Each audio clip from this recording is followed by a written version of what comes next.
musoya tɛ yɛrɛ yira ye cɛɲa tɛ yɛrɛ bunanji tɛ yɛrɛmabila tɛ n'o tɛ sa kɛnɛ cɛ ka ɲi a bɛ yelenku a taamasen ka ɲi a b'a yɛrɛ ye nka jigijigikɔrɔ bɛ tɛmɛ o la n teri k'a senfa basamuso nɔfɛ ko bɛɛ tɔgɔ b'i kɔ ko yɛrɛ dɔn ka bon ko danbe de ka jan wa an ka soju siga tɛ n baw la.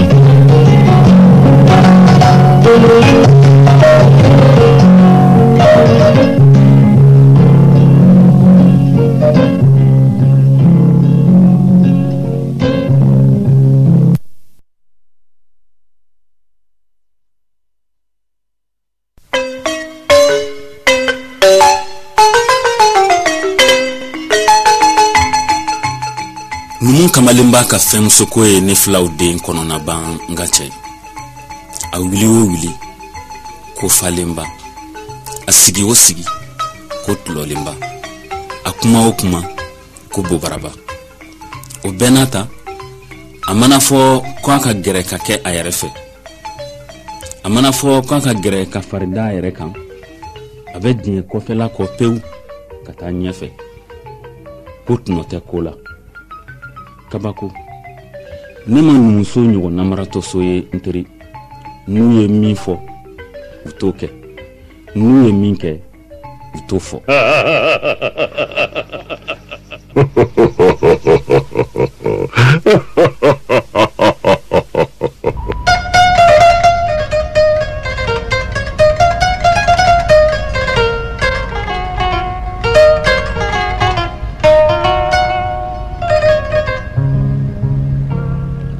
Kuma man ɲi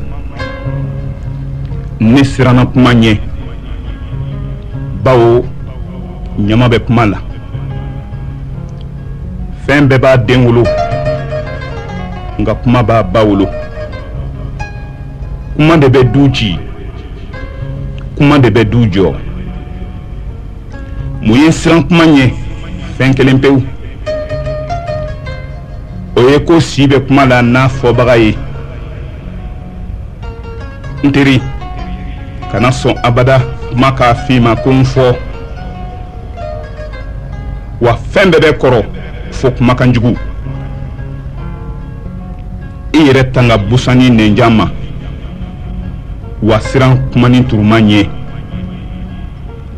a dɔ la i na kisi jɔnnasigi ma fɛn kelen min n'i y'a bɔ k'a bin ka dɔ fɔ a la n'o bɛ dɔ fara a kan o ye kuma ye kuma man ɲi kuma baliya man ɲi bawo sanu mana don kuma tɛmɛ a kɛra zira ye so dɔn yiri dɔn yɛrɛ dɔn de ɲɔgɔn tɛ a kuma sabula koba.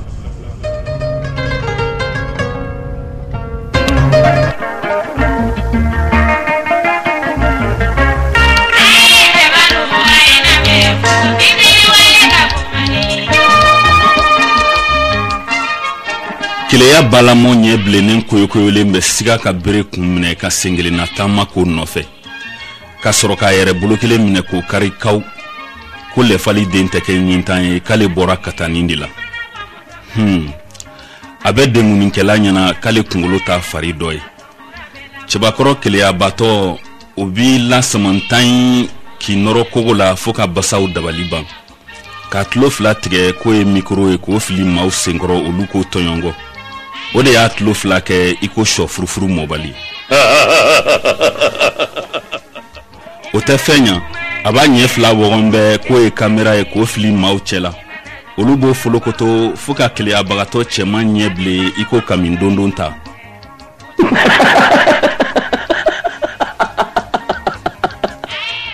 fade i tɛ ɲa wɔliden ma fɛn min bɛɛ ye feerefɛn kelen ye a kɛminanw de tɛ kelen ye dɔrɔn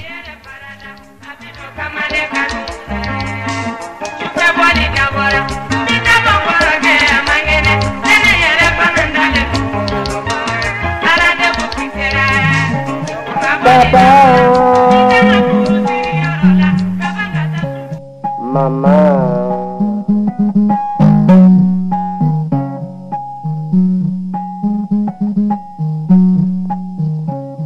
Papa, maman, tonton, tanti, jeune loup, jeune filou,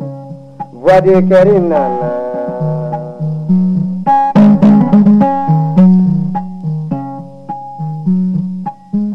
Ni me tonton la mine naka jama wole voix de Kar.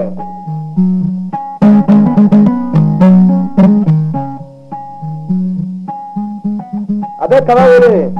avec sisi mutuma wele avec sisi cɛman fana wele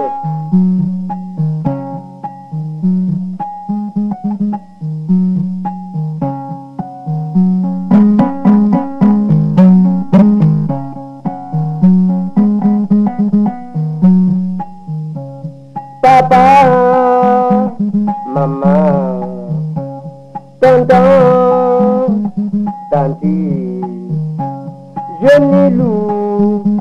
jeune filou, voix de Karinana, yeah. Abella Melingala Panawole Kamiria Kekile, Kanyoto Apilila, Kadugo la Tibaria Ninabo, Akilisila.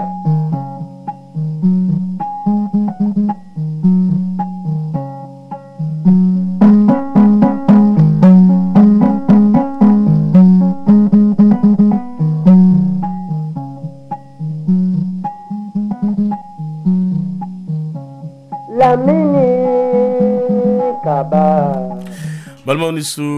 ambe am balmaw bela jele fo ni ye voix du cœur tako folo damnetoy awoke mako suina alama kanute kani hama ayan jamfa de awokela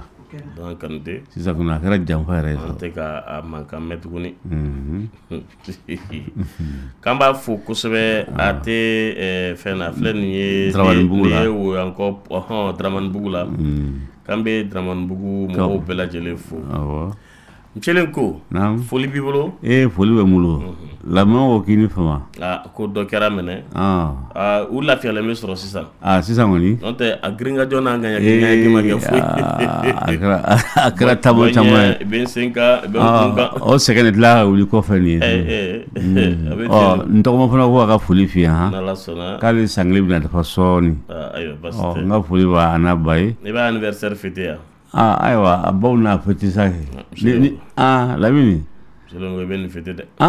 fa ko tedi ngube fa do de yini ayo na la sona ni mo fa do yini na danga soro be yini ay basite ala ko do irana be yini même l'homme se fonu e fana slide madame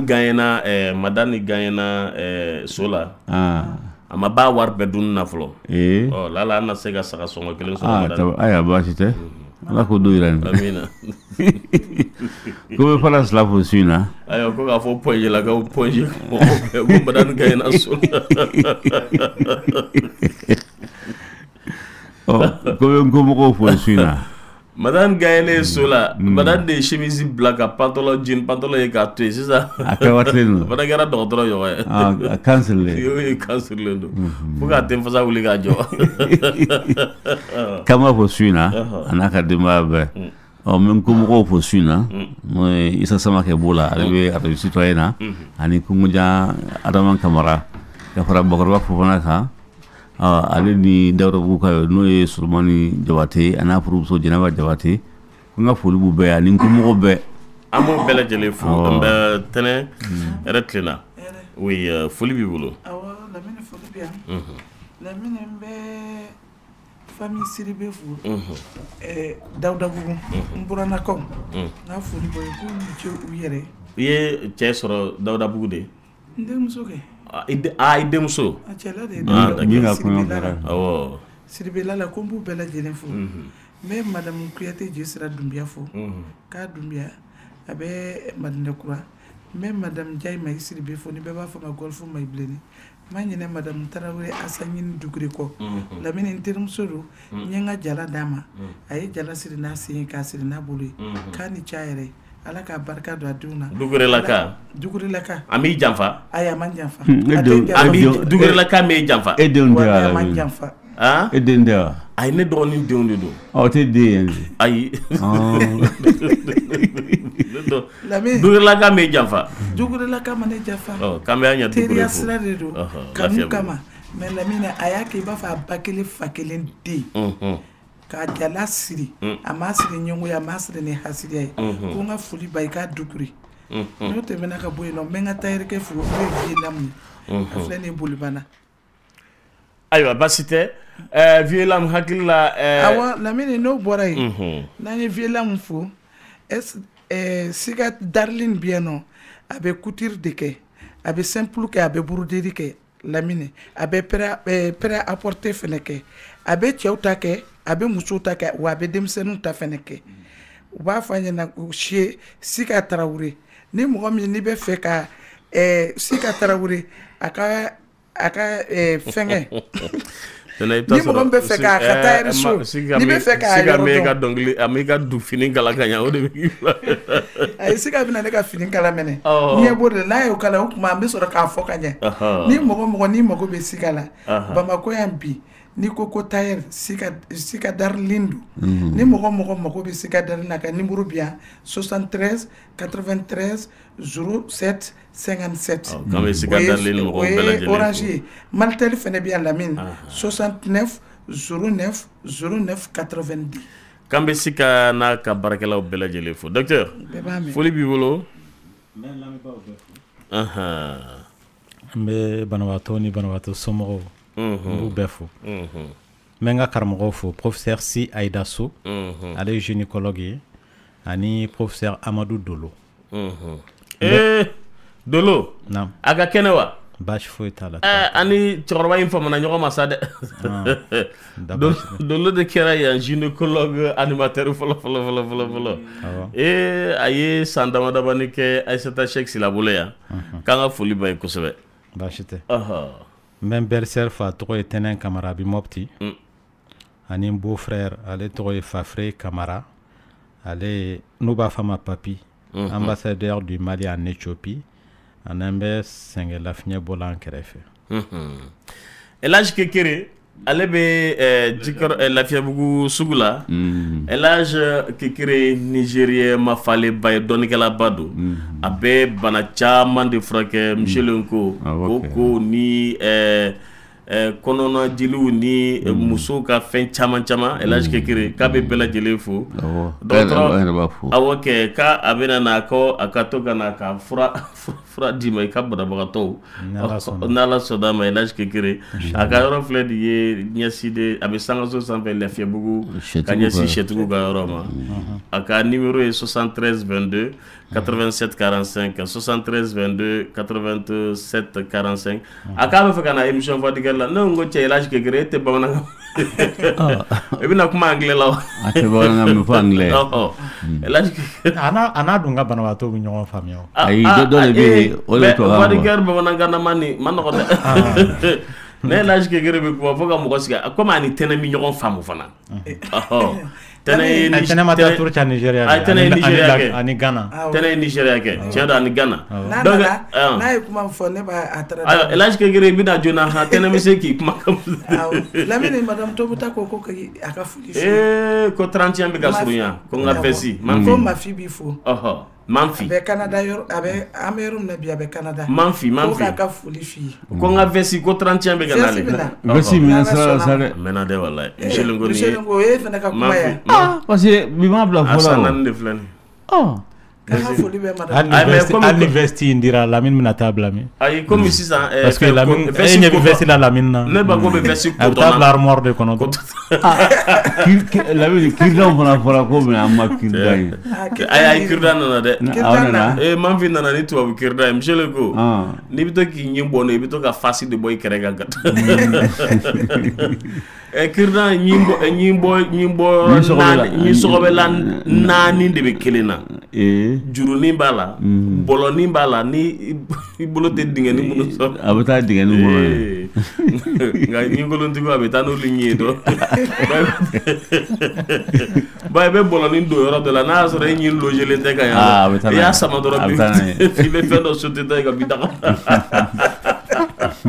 maintenant docteur so taga gwa ni docteur ijore yana nga do don kibaru yere kono muna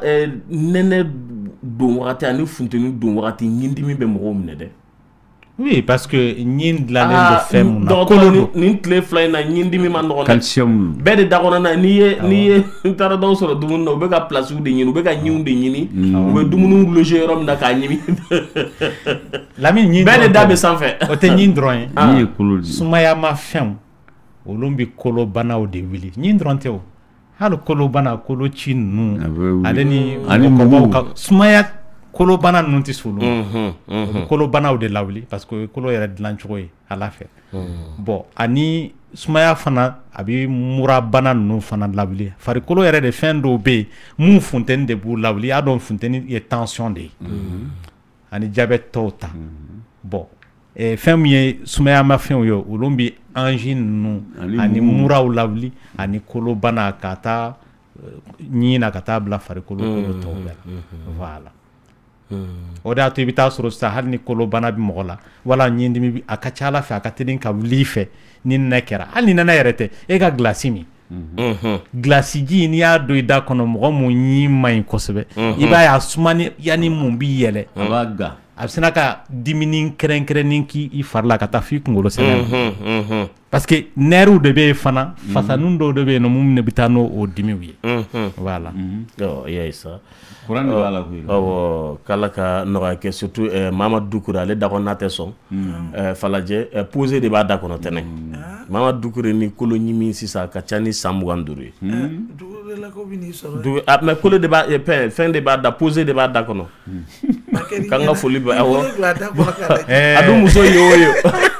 am so yoyo be so go duma de tubiso no Doucouré ga gari bulu bara ite e chorba ni musorba ka u ka botini ninge to ga so go shit la min ya hakli jige baraba to do ka kola ya do nanga krina kala ubina krina ke mogola utunyin ga la poser bi da kona olu fana bo nyini ngalige olu fana be mo malo de ay jamanga krina kala do Élysée Dambélé ko chema ko poser bi da kona wa cheka ma ko ne halala de benda ni poser bi da kona la min ni ma fo docteur ni krina kerila na bori da krina bi fari befa iba kunu na dun tara fugo fugo la be fari fa verla absega katigi sababu yo operation sen fe o da ta nyin ngali e jakku ay akale halala de bada Doucouré keri bulu bara ye dunti wele donna dunti wele donna dunti wele donna gudunti wele donna aduna yamunde kera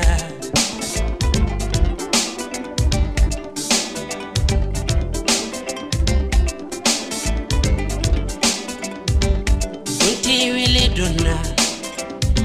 gudunti wele donna ate wele donna gudunti wele donna aduna yamunde keramfa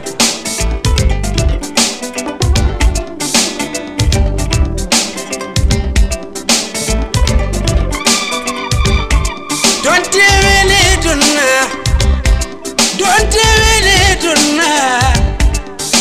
really donna hey don't really donna fulonde tumbeya wari chammo kumbe muloya fulonde tumbeya sanu chammo kumbe muloya fulonde tumbeya ne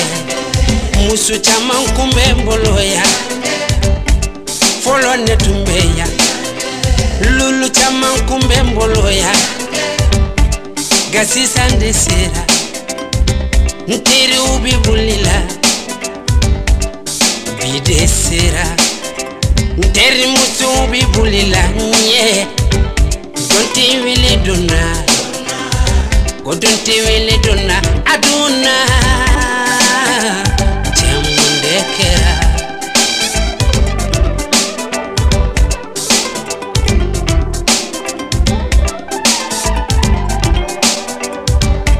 Nefa kunya funye Kugaje dobugula Nefa kunya funye Akukuni kanjantu mugula Nkorolo ya funye Kugaje dobugula Ndogolube ya funye Ukukunga njantu mugula Jamugo banyinde Mugo ye dabiye Mogo manye Mogo ye sosoye Mogo manye Jam mogo ye buntinite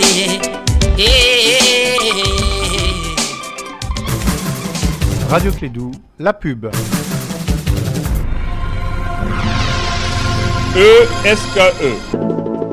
Desi bali Hijali le douanier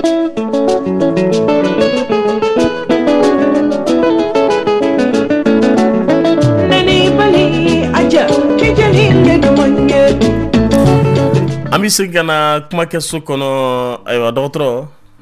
ambe don kibaruta ambe bana min kambi grossesse ectopique de grossesse ectopique fana jumeli awo ye bamana kana ni kono dara yoro la munta da yoro ya don harama deni bagante kene bagan fe no ni fan toro la kaban ati ta yere soro yoro shi ni den sote nga hadama den fe na toro la bise ka ta yere soro yoro la munte den suyi donc a faut de mako grossesse ectopique nga furo ba tola amba doni muyi o ye grossesse extra utérine o kore mo amode to gando donc o ya docteur kan ectopique o de docteur kan de we onga musula ka kren do de ba ka abe munu minewa en fait ani mo kemeta munu la jolendo flabse ka keni kono bara fasukri awo kada kania asababu yere jatemine asababu famba mina douala no ye infection ye o de bi ka caya kosebe en fait en instant ani furata ta do fana be mun bato abi bangi maula nan dona sababu la ibina famia nga maw ka mun famia dron o de ka funi bana muyi akaterin ka ke ma sababu ye kada ka mogotina docteur sola jona adum se ka ma bin suko ani dugujeche kada ka an fe ma chaman be uti peseli damne fo kono baraka kalo saba yani kalo saba che ko chaman de be ni bana im se ka ke ma sababu ye ka soro kono bara yere ma kalo kelen dafa o ba soro esigi me kan la dan nali ma kono ka soro ila jolendo fo kata kono bara imperative kono awo abi famu docteur nga akunde mundi sa asababu ye mu ye nyonye fo o de ka fo ni aya bi mo soro ka daka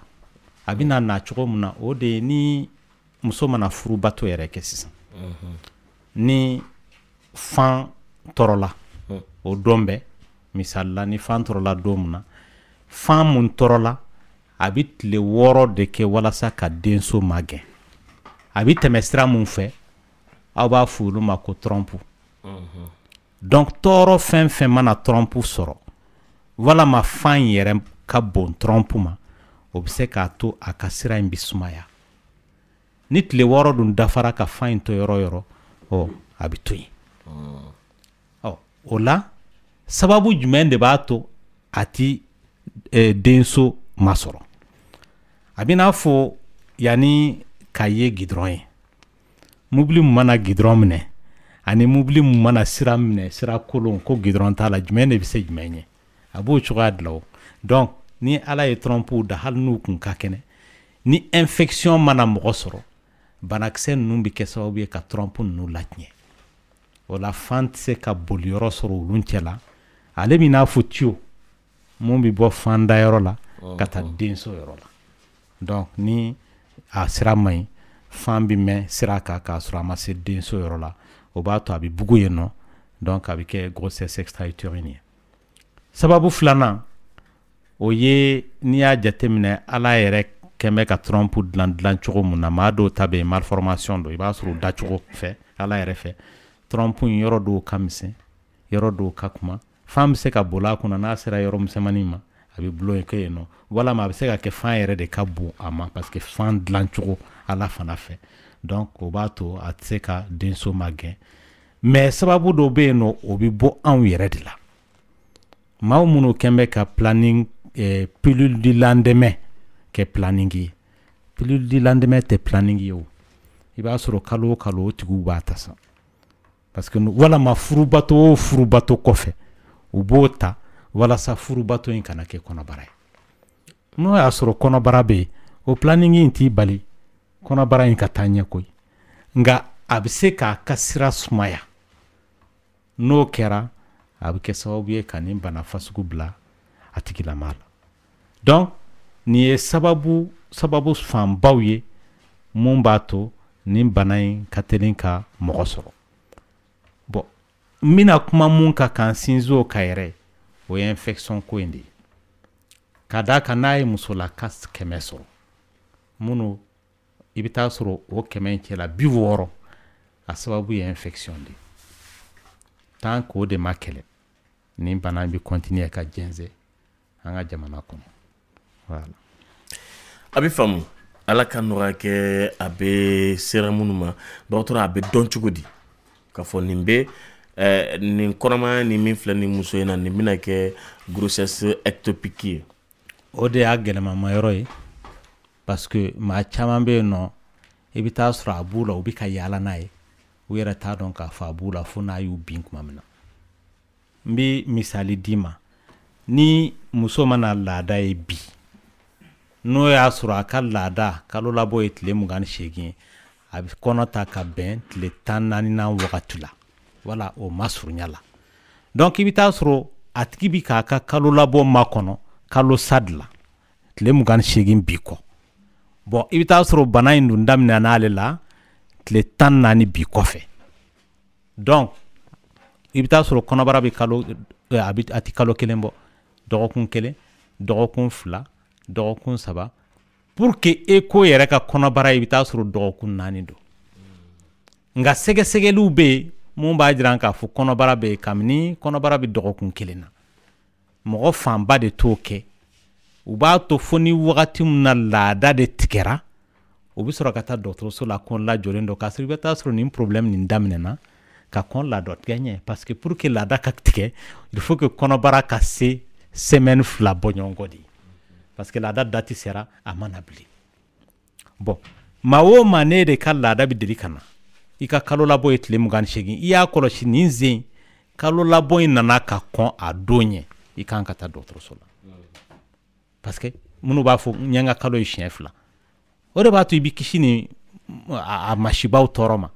parce que e t'a dɔn basi min bɔnni ka kalo labɔ don wa teri bana de don parce que bana in bɛ daminɛ ni taamasiyɛn mun ye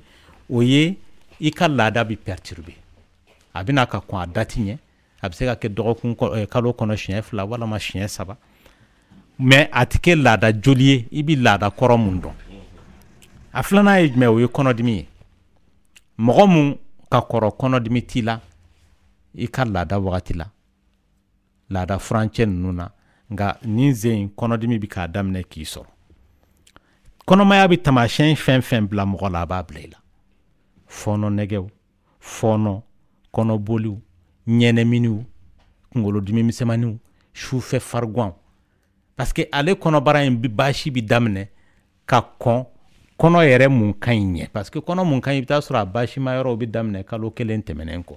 ka taa bila kalo 4 na nka nin baasi bɛ daminɛ kabini a tigi ka kɔnɔbara yɛrɛ ma kalo 1 sɔrɔ o de y'a gɛlɛma yɔrɔ ye parce que ale yɛrɛ fɛ a lajɔlen tɛ fɔlɔ parce que laada ma pan ale kunna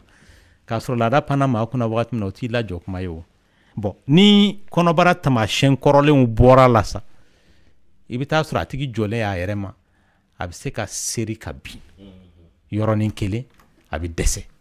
walama yana ka dɛsɛ a tamatɔ la a nɛnɛkili bi degun o kɔrɔ ye joli ko dɛsɛ bi k'a tigi minɛ a tɛgɛ ninnu bi kɛ jɛmanw ye a sen kɔnɔna bi kɛ jɛman ye k'u sumaya i ko gilasi b'a tɛgɛ a fari kan wa i bi taa sɔrɔ a tigi nɛnɛkili bi degun kosɛbɛ a tɛ se minɔgɔ b'a minɛ a b'a fɔ a ye ji di yan k'a sɔrɔ minɔgɔ tɛ i bi taa sɔrɔ joli ko dɛsɛ de bi k'a tigi dɛsɛ donc a b'i to la a b'i kirin donc bana in tamasiyɛnw de ye nin ye n'a juguyara mɔgɔ la a bɛ faamu dɔgɔtɔrɔ complication b'a la wa kosɛbɛ parce que a complication ye mun ye n'a ye mɔgɔ min a fanba n'i ma furakɛ joona a bɛ k'a tigilama sababu ye k'a da kɛ i bɛ taa sɔrɔ ni a tigi kɔnɔbara in a taara sigi yɔrɔ min na o yɔrɔ in tɛ s'a kɔrɔ donc a mana dɔgɔkun damadɔ kɛ dɔrɔn a bɛ pɛrɛn ka joli jigin a tigi kɔnɔ joli litiri 1 ka taa bila litiri 2 bɔɲɔgɔnko la n'o y'a sɔrɔ a tigi farikolo joli a bɛ taa gramme 15 la n'o ye hadamaden farikolo joli hakɛ i bɛ taa sɔrɔ sisan nɔ a bɛ na fo gramme 2 la ni farikolo joli ma gramme 2 n'a y'o sɔrɔ o gramme 2 in tɛ se k'e fari bɛɛ balo o de y'a to a tigi fari bɛɛ bɛ sa k'a to sɔn ale ni fogofogo ale ni kunkolo o de y'a to sisan nɔ ni joliko dɛsɛ ye hadamaden sɔrɔ ala fana kɛn bɛ k'a kɛ sɔn tɛ taa ni joli ye yɔrɔ minnu mago t'a la kosɛbɛ i tɛ se ka taama i tɛ se ka kuma i tɛ se k'i sigi i tɛ se k'i bolo lamaga mais i bɛ taa sɔrɔ joli in bɛ ka na kunkolo la ani sɔn furancɛ la walasa o yɔrɔ ninnu fana kana sa joliko dɛsɛ fɛ donc a ka teli k'o de kɛ mɔgɔ la mais maa dɔw bɛ yen o ka dɔgɔ ni maa mun ka don t'a la n'o y'a sɔrɔ kɔnɔbara in b'a tigi la den mun bɛ yen nɔ a bɛ sa kɔnɔbara in tɛ taa ɲɛ donc nka o ka dɔgɔ kelen kelenni n bɛ se k'a fɔ yɛrɛ san 4 kɔnɔ ne y'o cas mun rencontré mɔgɔ kelen n'o fasuguya mais maa dɔw bɛ yen nɔ i bɛ taa sɔrɔ kɔnɔbara in taara sigi yɔrɔ mun na i bɛ taa sɔrɔ a yɔrɔ fɛrɛlen don komi an y'a fɔ kɔnɔbara in bɛ se ka taa sigi trompe la nka a bɛ se ka sigi fandayɔrɔ la a bɛ se ka sigi a tigi yɛrɛ kɔnɔbara yɛrɛ kɔnɔ mun bɛ sigi kɔnɔbara yɛrɛ kɔnɔ n'o tɛ denso ani denso tɛ fan kelen fɛ o kɔnɔbara in bɛ se ka taa ɲɛ fo kalo 6 7 fo 8 nka a bɛ dimi jugu de bila a tigi la ani basi bɔn i n'a fɔ kɔnɔmaya yɛrɛ tamasiyɛn tɛ cogoya min na ka kɔrɔ a bɛ cogoya min na ka kɔrɔ o bɛ juguya de o ka dɔgɔ o ka mɔgɔ sɔrɔ an b'a fɔ o ma ko grossesse abdominale n'o tɛ kɔnɔbara in bɛ se ka taa fo sɔn yɔrɔ la a bɛ se ka taa fo biɲɛ yɔrɔ la parce que fan mun filɛ nin ye trompe filɛ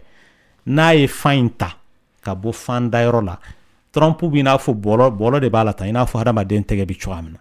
n'a ye fan ta ni fan tilala la fan mana bin kɔnɔbara kɔnɔ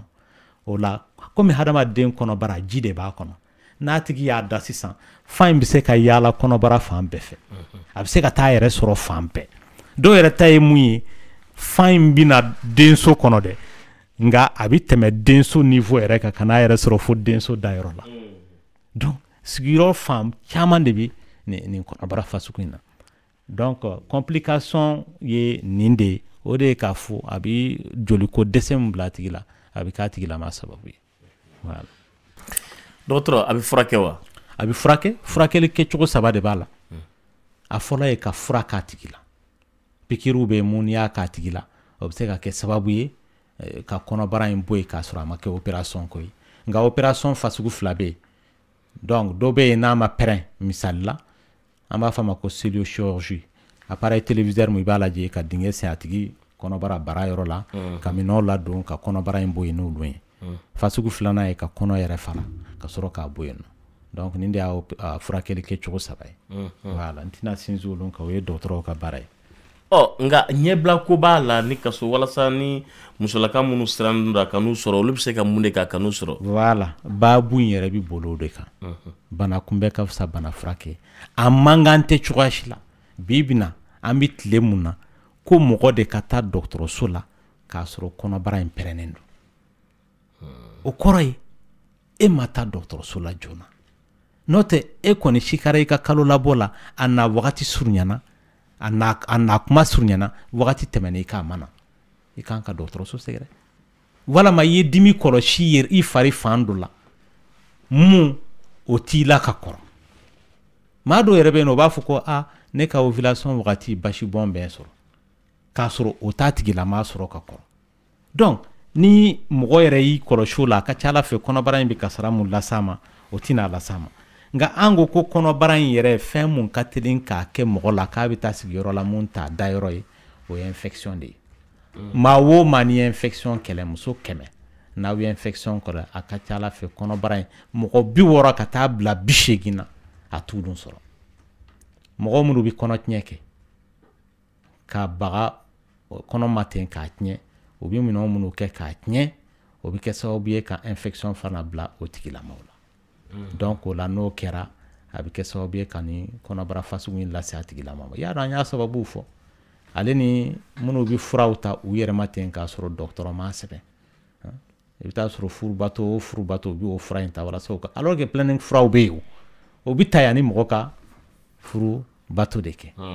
donc nin fɛn damadɔ ni mɔgɔ min y'i yɛrɛ kisi a tɔɔrɔ ma a bana in a k'i sɔrɔ a ka dɔgɔ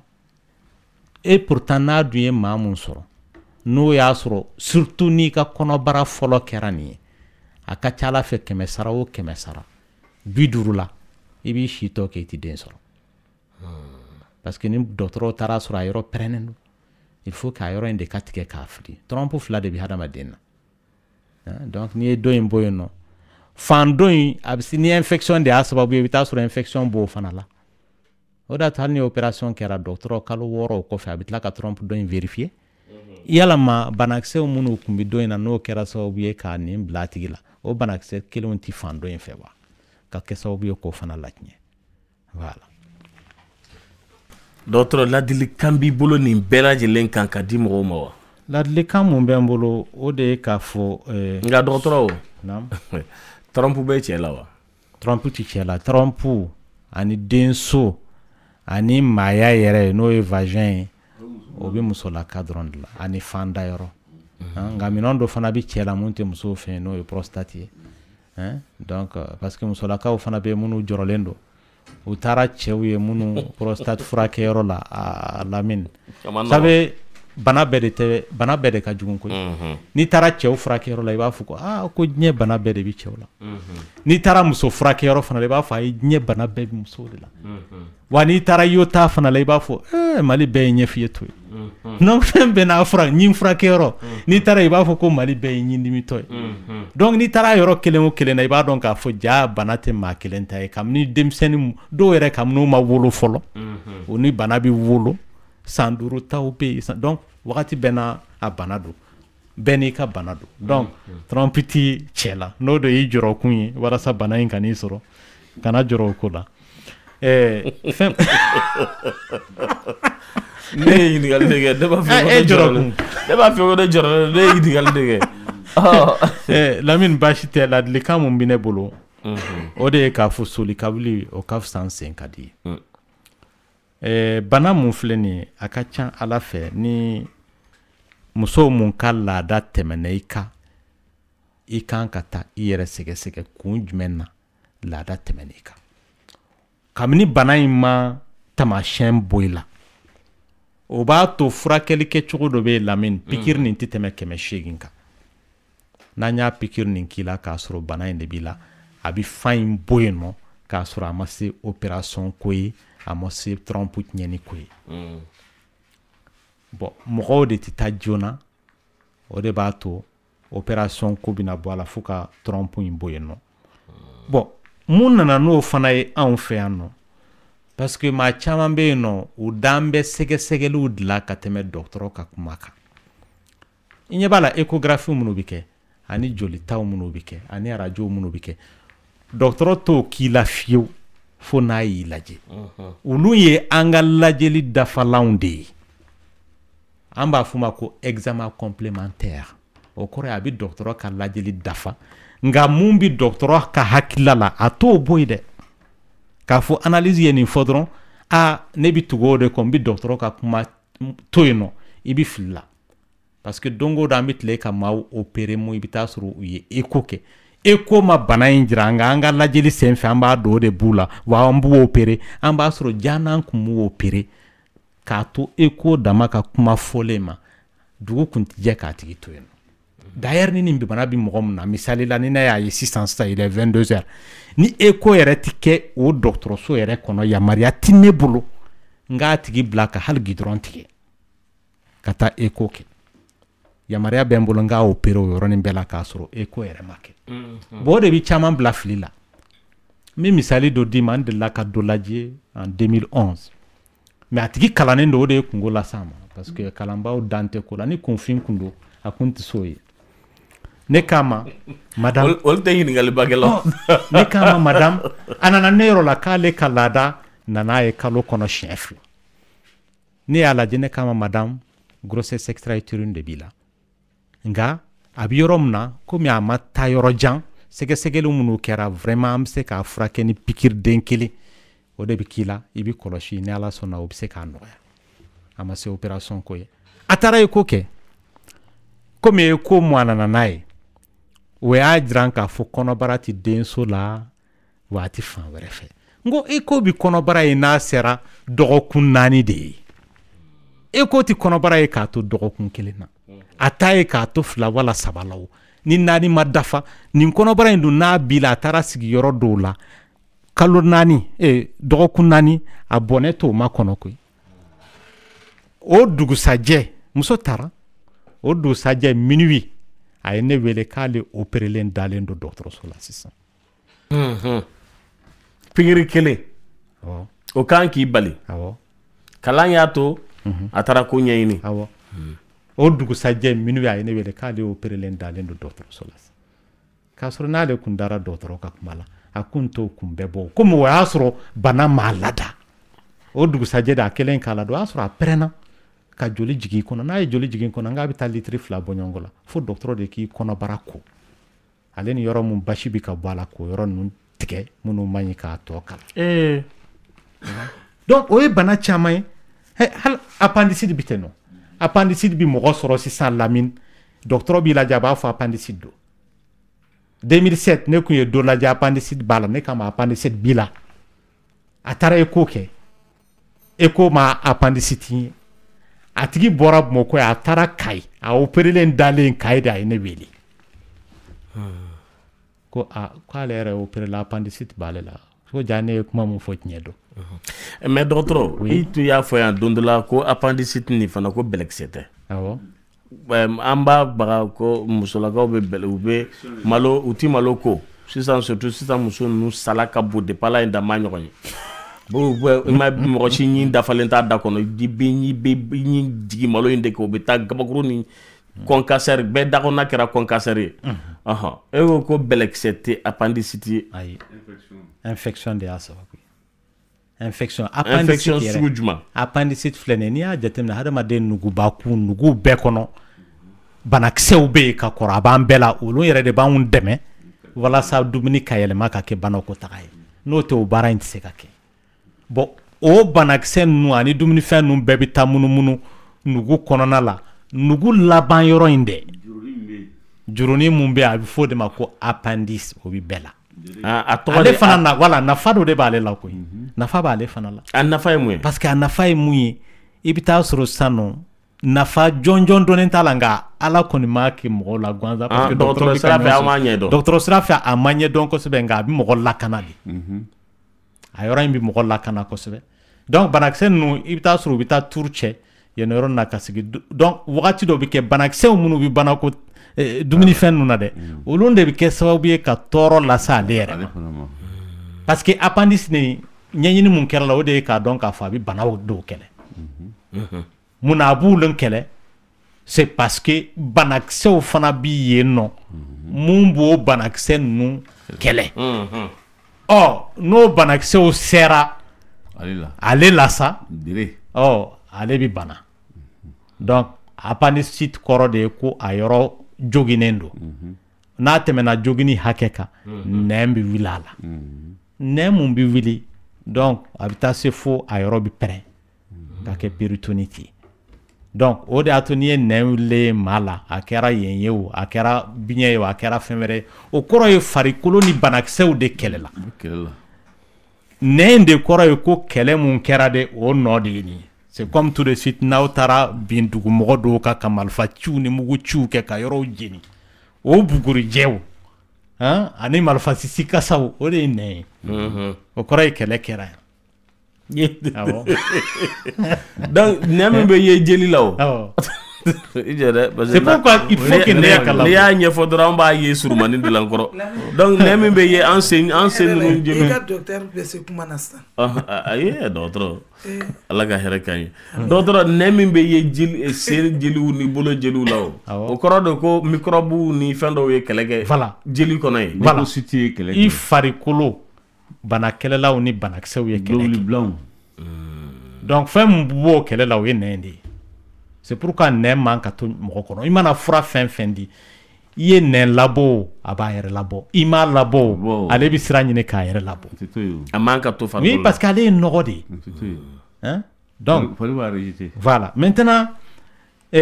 ladilikan mun kɔni bɛ n bolo n y'o de fɔ k'a fɔ banabaatɔw ka taa dɔgɔtɔrɔso la joona u ka tugu u ka dɔgɔtɔrɔw ka kuma kɔ n'o tɛ nin bana in a ka gɛlɛn Lamini n ka dɔgɔkun kelen ye ko n m'a ye dɔ la k'a tigi biribaralen ma se dɔgɔtɔrɔso la kuma dɔ la yɛrɛ i bɛ taa sɔrɔ hali n'i ye ko ninnu ko fɛn t'a a la kuma dɔ la an bɛ sɛrɛngi gansan de kɛ ka komi kɔnɔbara joli bɛ taa sigi yɔrɔ min na an bɛ sɛrɛngi kɛ ka a yɔrɔ lajɛ ni sɛrɛngi in fara joli la joli bɛ n'a fɛ mun b'a jira k'a fɔ nin bana in b'a tigi la hali n'o y'a sɔrɔ sɛgɛsɛgɛli ko k'o t'a la o senfɛ i b'a opérer i bɛ taa sɔrɔ effectivement joli kɛn bɛ k'a tigi kɔnɔbara fa voilà n'ala sɔnna dɔgɔtɔrɔ ayiwa hakilila nin ye bita ye a ɲɛfɔra a faamuna ni ɲininkali wɛrɛw bɛ yen an balimaw bɛ an bɛ sira d'olu ma yɛrɛ tilenna. Allô, bonsoir Lamine. Oui, bonsoir monsieur. Oui. Ne ko mago bɛ docteur de la. A tulo b'i la. Docteur ne bɛ ɲɛgɛnɛ de kɛ kojugu.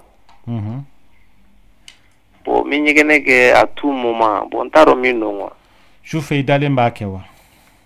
Ayi sufɛ n dalen t'a kɛ mais ni ye ɲɛgɛnɛ kɛ sisan après 30 minutes dɔrɔn ɲɛgɛnɛkɛ bɛ tila ka minɛ tuguni. O daminɛ wagati joli bɔ? Bon a mɛnna dɔɔni. Bon o bɛ dépend mɔgɔ ka ji min ta la a bɛ dépend fana ni infection bɛ sugunɛbara la. Mais ɲɛgɛnɛ ji kɔni jɛlen don parce que a tɛ n dimi a tɛ n foyi. Awɔ ɲɛgɛnɛ ji jɛlen don ale ni bana tɛ na o tɛ ɲɔgɔn ɲɛ sira la koyi. Jabɛti bɛ maa minɛ i bɛ ɲɛgɛnɛ mun k'a jɛlen don kosɛbɛ i bɛ ji mun kɛ a ka ca i bɛ ɲɛgɛnɛ mun kɛ a ka ca donc ɲɛgɛnɛ couleur kɔni ni bana tɛ na o tɛ ɲɔgɔn ɲɛ sira la il faut que sɛgɛsɛgɛli de ka kɛ ɲɛgɛnɛ yɛrɛ la banakisɛ ninnu bɛ ye o sɛgɛsɛgɛliw de senfɛ ni bana b'i la ni bana t'i la fana a bɛ se ka k'i ka ji min ta de ka ca wagati mun na o bɛ sugunɛ kɛ caman bila i la. Sinon yan dugu ka jɛ dugu bɛ jɛ waati o waati o b'a sɔrɔ ɲɛgɛnɛkɛ gannen don na kosɛbɛ yɛrɛ de. Oui n y'o de fɔ n ko bɛɛ bɛ dépend i ka ji min ta fana la. Ok. Awɔ. Nɛgɛjuru ye 20 ni kelen foni fo 10 ani kelen yɛrɛ tilenna. Allo. Oui kuma b'i bolo. Nba. Ça y est. Hein? Jɔn? I kɔnɔ de bɛ to k'i dimi? Awɔ. Dɔgɔtɔrɔ i tulo b'a la? Wagati jumɛn? Bon. Laada wagati la wala n'o tɛ ɲɔgɔn ɲɛ sira la? Ne koli la avec. Ni koli tɛmɛna a bɛ tɛmɛ. Awɔ.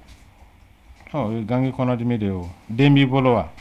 Awɔ den bɛ n bolo. Den joli? Den saba. A daminɛna wagati jumɛn den sɔrɔ kɔfɛ wa wala a b'i la kabini laada daminɛ kuma? A bɛ kɛ ne ka soir ne bɛ la. Lamina filɛ ka mun fɔ gangi kɔnɔdimi de ka teli k'o kɛ mɔgɔ la. Sugu fila don dɔw bɛ yen n'i ye den sɔrɔ a bɛ tɛmɛ dɔw bɛ yen nɔ fana a tɛ tɛmɛ parce que a sababu ka ca se ka kɛ denso cogoya walama fanda yɔrɔ a bɛ se ka kɛ lɛmɛnɛnpo banakisɛw fana b'a k'a tigi la. O bɛ faamu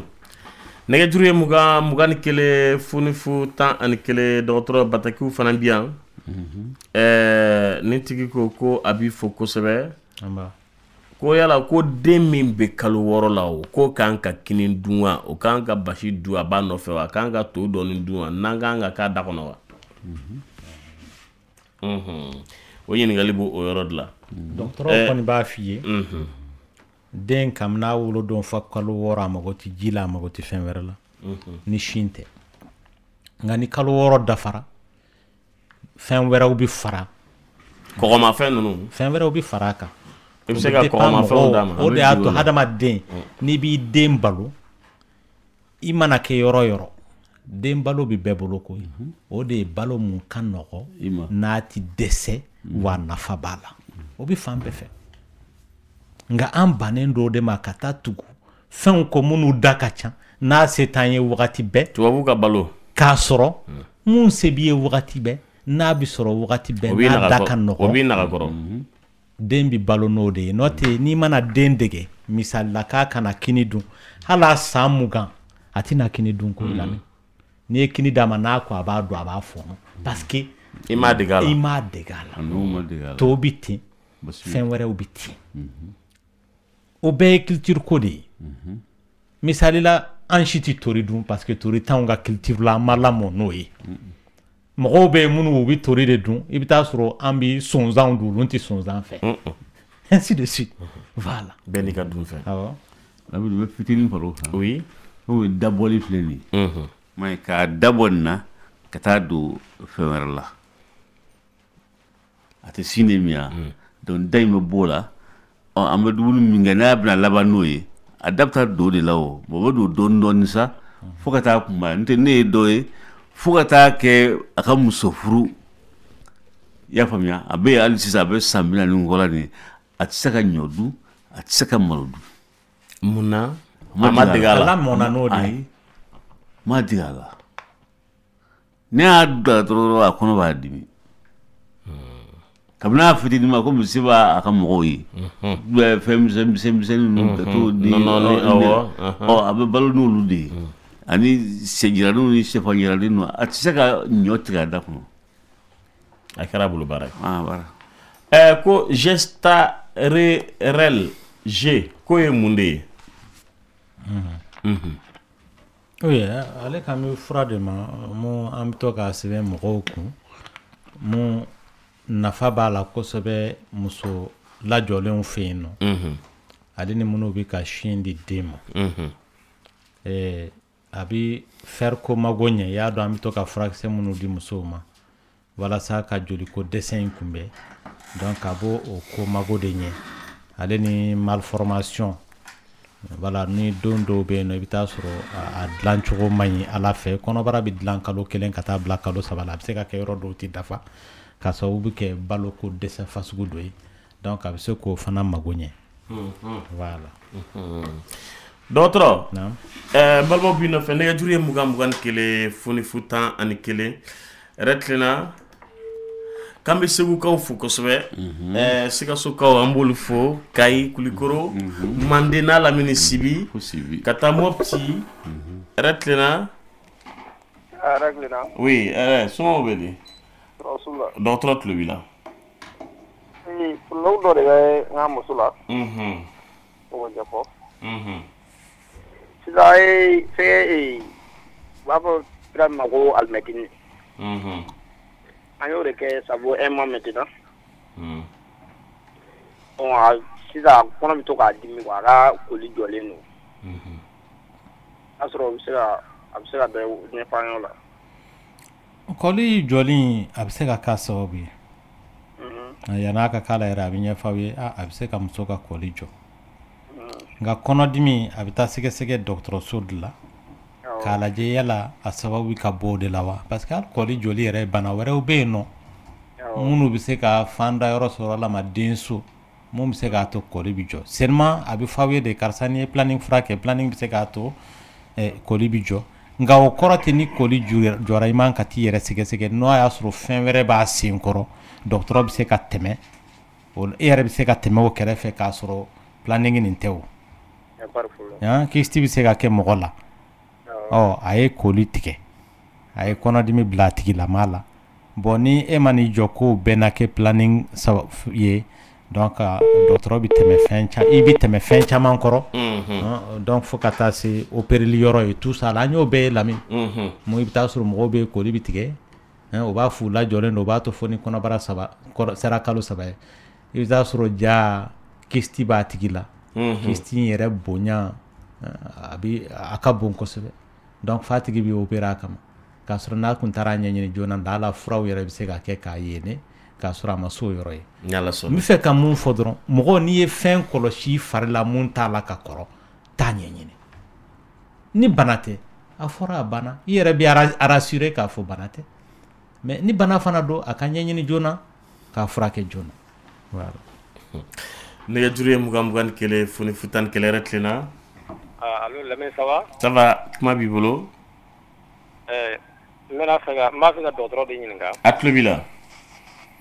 ne ka muso a ka tile 40 tɛmɛna a ye laada ye laada tigɛla bon a ma taa yɔrɔ jan quoi bon den bɛ kalo 6 la sisan est-ce que o bɛ se ka gɛrɛsɛgɛ sɔrɔ ni a ma laada ya awɔ a bɛ se ka gɛrɛsɛgɛ sɔrɔ ka sɔrɔ a ma laada ye awɔ a bɛ kɛ cogo di sisan o bɛ k'o cogo la kɛ ko jumɛn na mɔgɔ bɛ gɛrɛsɛgɛ sɔrɔ parce que gɛrɛsɛgɛ sɔrɔ cogo ka ca ko n ye laada ye laada in gɛrɛsɛgɛ ko la Lamine a bɛ n'a fɔ ni kaba jɛlen don sisan i y'a dɔn i bɛ tile ye ni kaba finnen don i tɛ tile ye o ni san bɛ ka bugu i tɛ tile ye est ce que o kɔrɔ ye ko tile tɛ yen fan bɛ se ka tɔrɔ oui n ko sisan den kɔni bɛ kalo 6 la bɔ an kɔni ma tarasi y'a la fɔlɔ o kɔrɔ ye de aw ma tarasi y'a la o ye min nin de bɛ maa caman bila fili la Lamine mo i bɛ taa sɔrɔ den bi kalo 3 la muso bɛ lajɔ parce que u sigi tɛ n'a ye k'a fɔ karisa t'a ka laada ye a man kan tɛ ka lajɔ laja yeli ni lajɔlen tɛ ɲɔgɔn ɲɛ sira la mɔgɔ ka laada bɛ se ka tigɛ san 1 i tɛ laada ye i bɛ tila ka lajɔ san 1 kɔnɔ kɔnɔbara bɛ tila ka kalo 9 kɛ a bɛ kɛ ɲɛna e lajɔlen don san 2 k'a sɔrɔ ayi e lajɔra wagati min na o y'a sɔrɔ laada panne i kunna ka san 1 kɛ voilà c'est tout nɛgɛjuru ye 21 kelen foni futani kelen yɛrɛ tilenna allo kuma b'i bolo ouais Lamine ça va somɔgɔw bɛ di tɔɔrɔ si tɛ je me fais ka docteur ɲininka moi j'ai un petit problème awɔ i bɛ kumakan kɔrɔta dɔɔni awɔ n ko n b'a fɛ ka docteur ɲininka quoi docteur Ange n b'a yɛrɛ tilenna somɔgɔw bɛ di baasi foyi tɛ ne ka problème ye min moi je suis non marié ni n bɛ furulabato kɛ normalement j'ai pas de problème mais ni n ye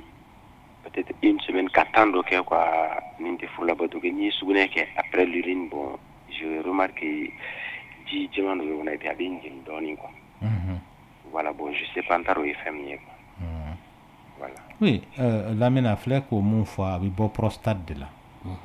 ni mɔgɔ bɛ furubato kɛ lawa in bɛ dilan tile 3 o tile 3 de hali ni tɛ furubato kɛ a bɛ dilan o cogoya de la prostate de bɛ kɛ sababu ye ka lawa fana i bɛ den sɔrɔ o pa la prostate ji in de fana bɛ fara lawa kan ka lawa tɔ dafa parce que ale bɛ dilan ka yɛlɛ ka na prostate yɔrɔ la prostate ye bara ye ji b'a kɔnɔ a maralen don sugunɛ bara yɔrɔ la donc ni n ɲini k'a fɔ a bɛ sugunɛ bara yɛrɛ cɛ ci maintenant ale ni yanni i bɛ hakɛ to furubato n'a kɛra yanni lawa ka bɔ yɛrɛ ji fɔlɔ min bɛ bɔ ni nɛgɛ ye mɔgɔ sɔrɔ o y'o ji salasala in de ye bon ni mɔgɔ famana furubato ma a bɛ caya de hali ni tɔntɔnna n'i taara banakɔtɔgɔ la ka tɔntɔn kɛ i b'a ye a bɛ bɔ bon n'a cayara yen fana o bɛ kɛ sababu ye banakisɛw minnu bɛ i fari la u bɛ caya o ji in na n'o kɛra a bɛ sugunɛ jeni ninnu ni prostate bana ninnu bila a tigilama la n'o ye infection ta fan ye oui i y'a faamuya wa oui mais la différence c'est que nin ji c'est un peu concentré puis plus clair ka tɛmɛ a concentré la wa a ma concentré o ji bɛɛ n'a dilan cogo don u tɛ ɲɔgɔn ɲɛ sira la koyi plus mɔgɔ bɛ fama furubato ma plus a bɛ concentré donc bana tɛ bana don parce que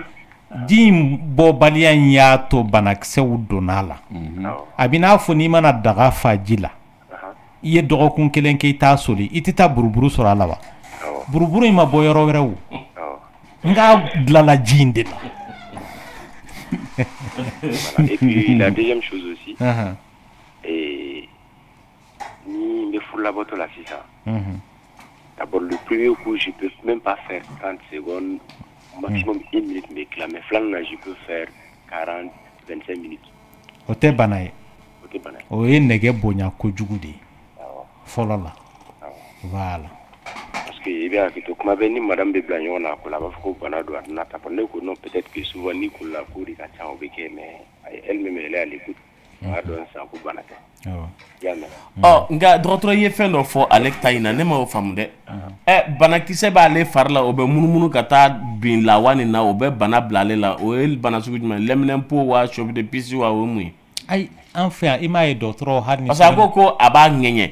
bon maintenant a b'a ŋɛɲɛ o kɔrɔ de k'a fɔ k'ale yɛrɛ farila ale yɛrɛ de farila banakisɛw ma fa bɛ ŋɛɲɛ dɛ ni a bɛ kɛ a b'i jeni dɔɔni banakisɛ de b'a n'a bɛ bɔ ni bon maintenant sisan ale yɛrɛ de farila banakisɛw taara lawa na ka kɛ bana ye ale yɛrɛ la yen wa oui Lamine banakisɛw b'an fan bɛɛ fɛ banakisɛw b'an da kɔnɔ u b'an kɔnɔbara la u bɛ i bɛ hakɛ to maaya yɔrɔ la u bɛ sugunɛ baraw yɔrɔ la u bɛ fan bɛɛ fɛ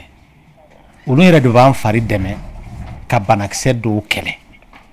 nka o banakisɛw yɛrɛ bɛ bila anw yɛrɛ contre la kuma dɔ la parce que n'a banakisɛ taara bɔ yɔrɔ dɔ la ka taa sigiyɔrɔ la mun t'a sigiyɔrɔ ye a bɛ tiɲɛni de kɛ c'est comme tout de suite an y'a fɔ musolakaw filɛ nin ye i bɛ taa sɔrɔ a tigi a kɛtɔ la a tilalen a ko k'a bɛ seliji ta a bɔlen ɲɛgɛn na a kɛtɔ la ka seliji ta yan'a ka bɔ ɲɛgɛn na du moins ni a tɛgɛ bɔra banako taga yɔrɔ la ka taa ɲɛfɛ banakisɛw minnu bɛ banako taga la ka kɔrɔ dɛ o dɔ bɛ se ka taa yɛrɛ sɔrɔ sugunɛ yɔrɔ la n'o donna sugunɛ yɔrɔ la o t'a place ye o a bɛ yen bana de n'o taara ɲɛfɛla fana la o t'a place ye c'est pour que mɔgɔ bɛ lɛminɛnpo bila i yɛrɛ la k'a sɔrɔ mɔgɔ wɛrɛ nɔ tɛ dɛ bon banakisɛw filɛ ka mun fɔ tan prostate ta mun de b'u gɛn mɔgɔ min bɛ ji min wagati bɛɛ i bɛ taa sɔrɔ i bɛ sugunɛ kɛ i tɛ sugunɛ mara plus i b'a mara a man ɲi o b'a to banakisɛw bɛ yɛrɛ kɛ u bɛ to i fari la yen parce que sugunɛ bɔra yɔrɔ min na a bɛ segin ka taa yen de a b'a fɔ a bɛ segin ka taa yen donc o de y'a to i b'a ye ji ninnu fana hadamaden ni ɲɛ ji bɛ bɔ a la ka ɲɛ ko n'o ye ɲɛ bo ye nun ji bɛ bɔ a la ka nun ko da kɔnɔna bɛ ten tulo kɔnɔna bɛ ten ala kɛn bɛ ka bɔ yɔrɔ fɛn fɛn kanw na i bɛ taa sɔrɔ a yɔrɔ fana bɛ ko de ka saniya ala yɛrɛ fɛ o ye hadamaden yɛrɛ dilan cogo ye machine de don mun b'o yɔrɔ ninnu c'est pour que an b'a fɔ mɔgɔw ye ka n'i tulo lɔgɔbɛ ka n'i nun kɔnɔna lɔgɔbɛ ka n'i ɲɛ lɔgɔbɛ maaya yɔrɔ ye ka n'a lɔgɔbɛ a to yen a b'a yɛrɛ saniya ne maa mun ko k'i bɛ ko wɛrɛ k'o la dɔrɔn i laban bɛ banakisɛw de cɛ ka taa n'u ye yen nɔ walama banakisɛw minnu bɛ yen n'u b'an dɛmɛ k'a yɔrɔ saniya i b'olu faga n'i y'u faga dɔrɔn banakisɛ jugumanw b'i fari attaquer ouais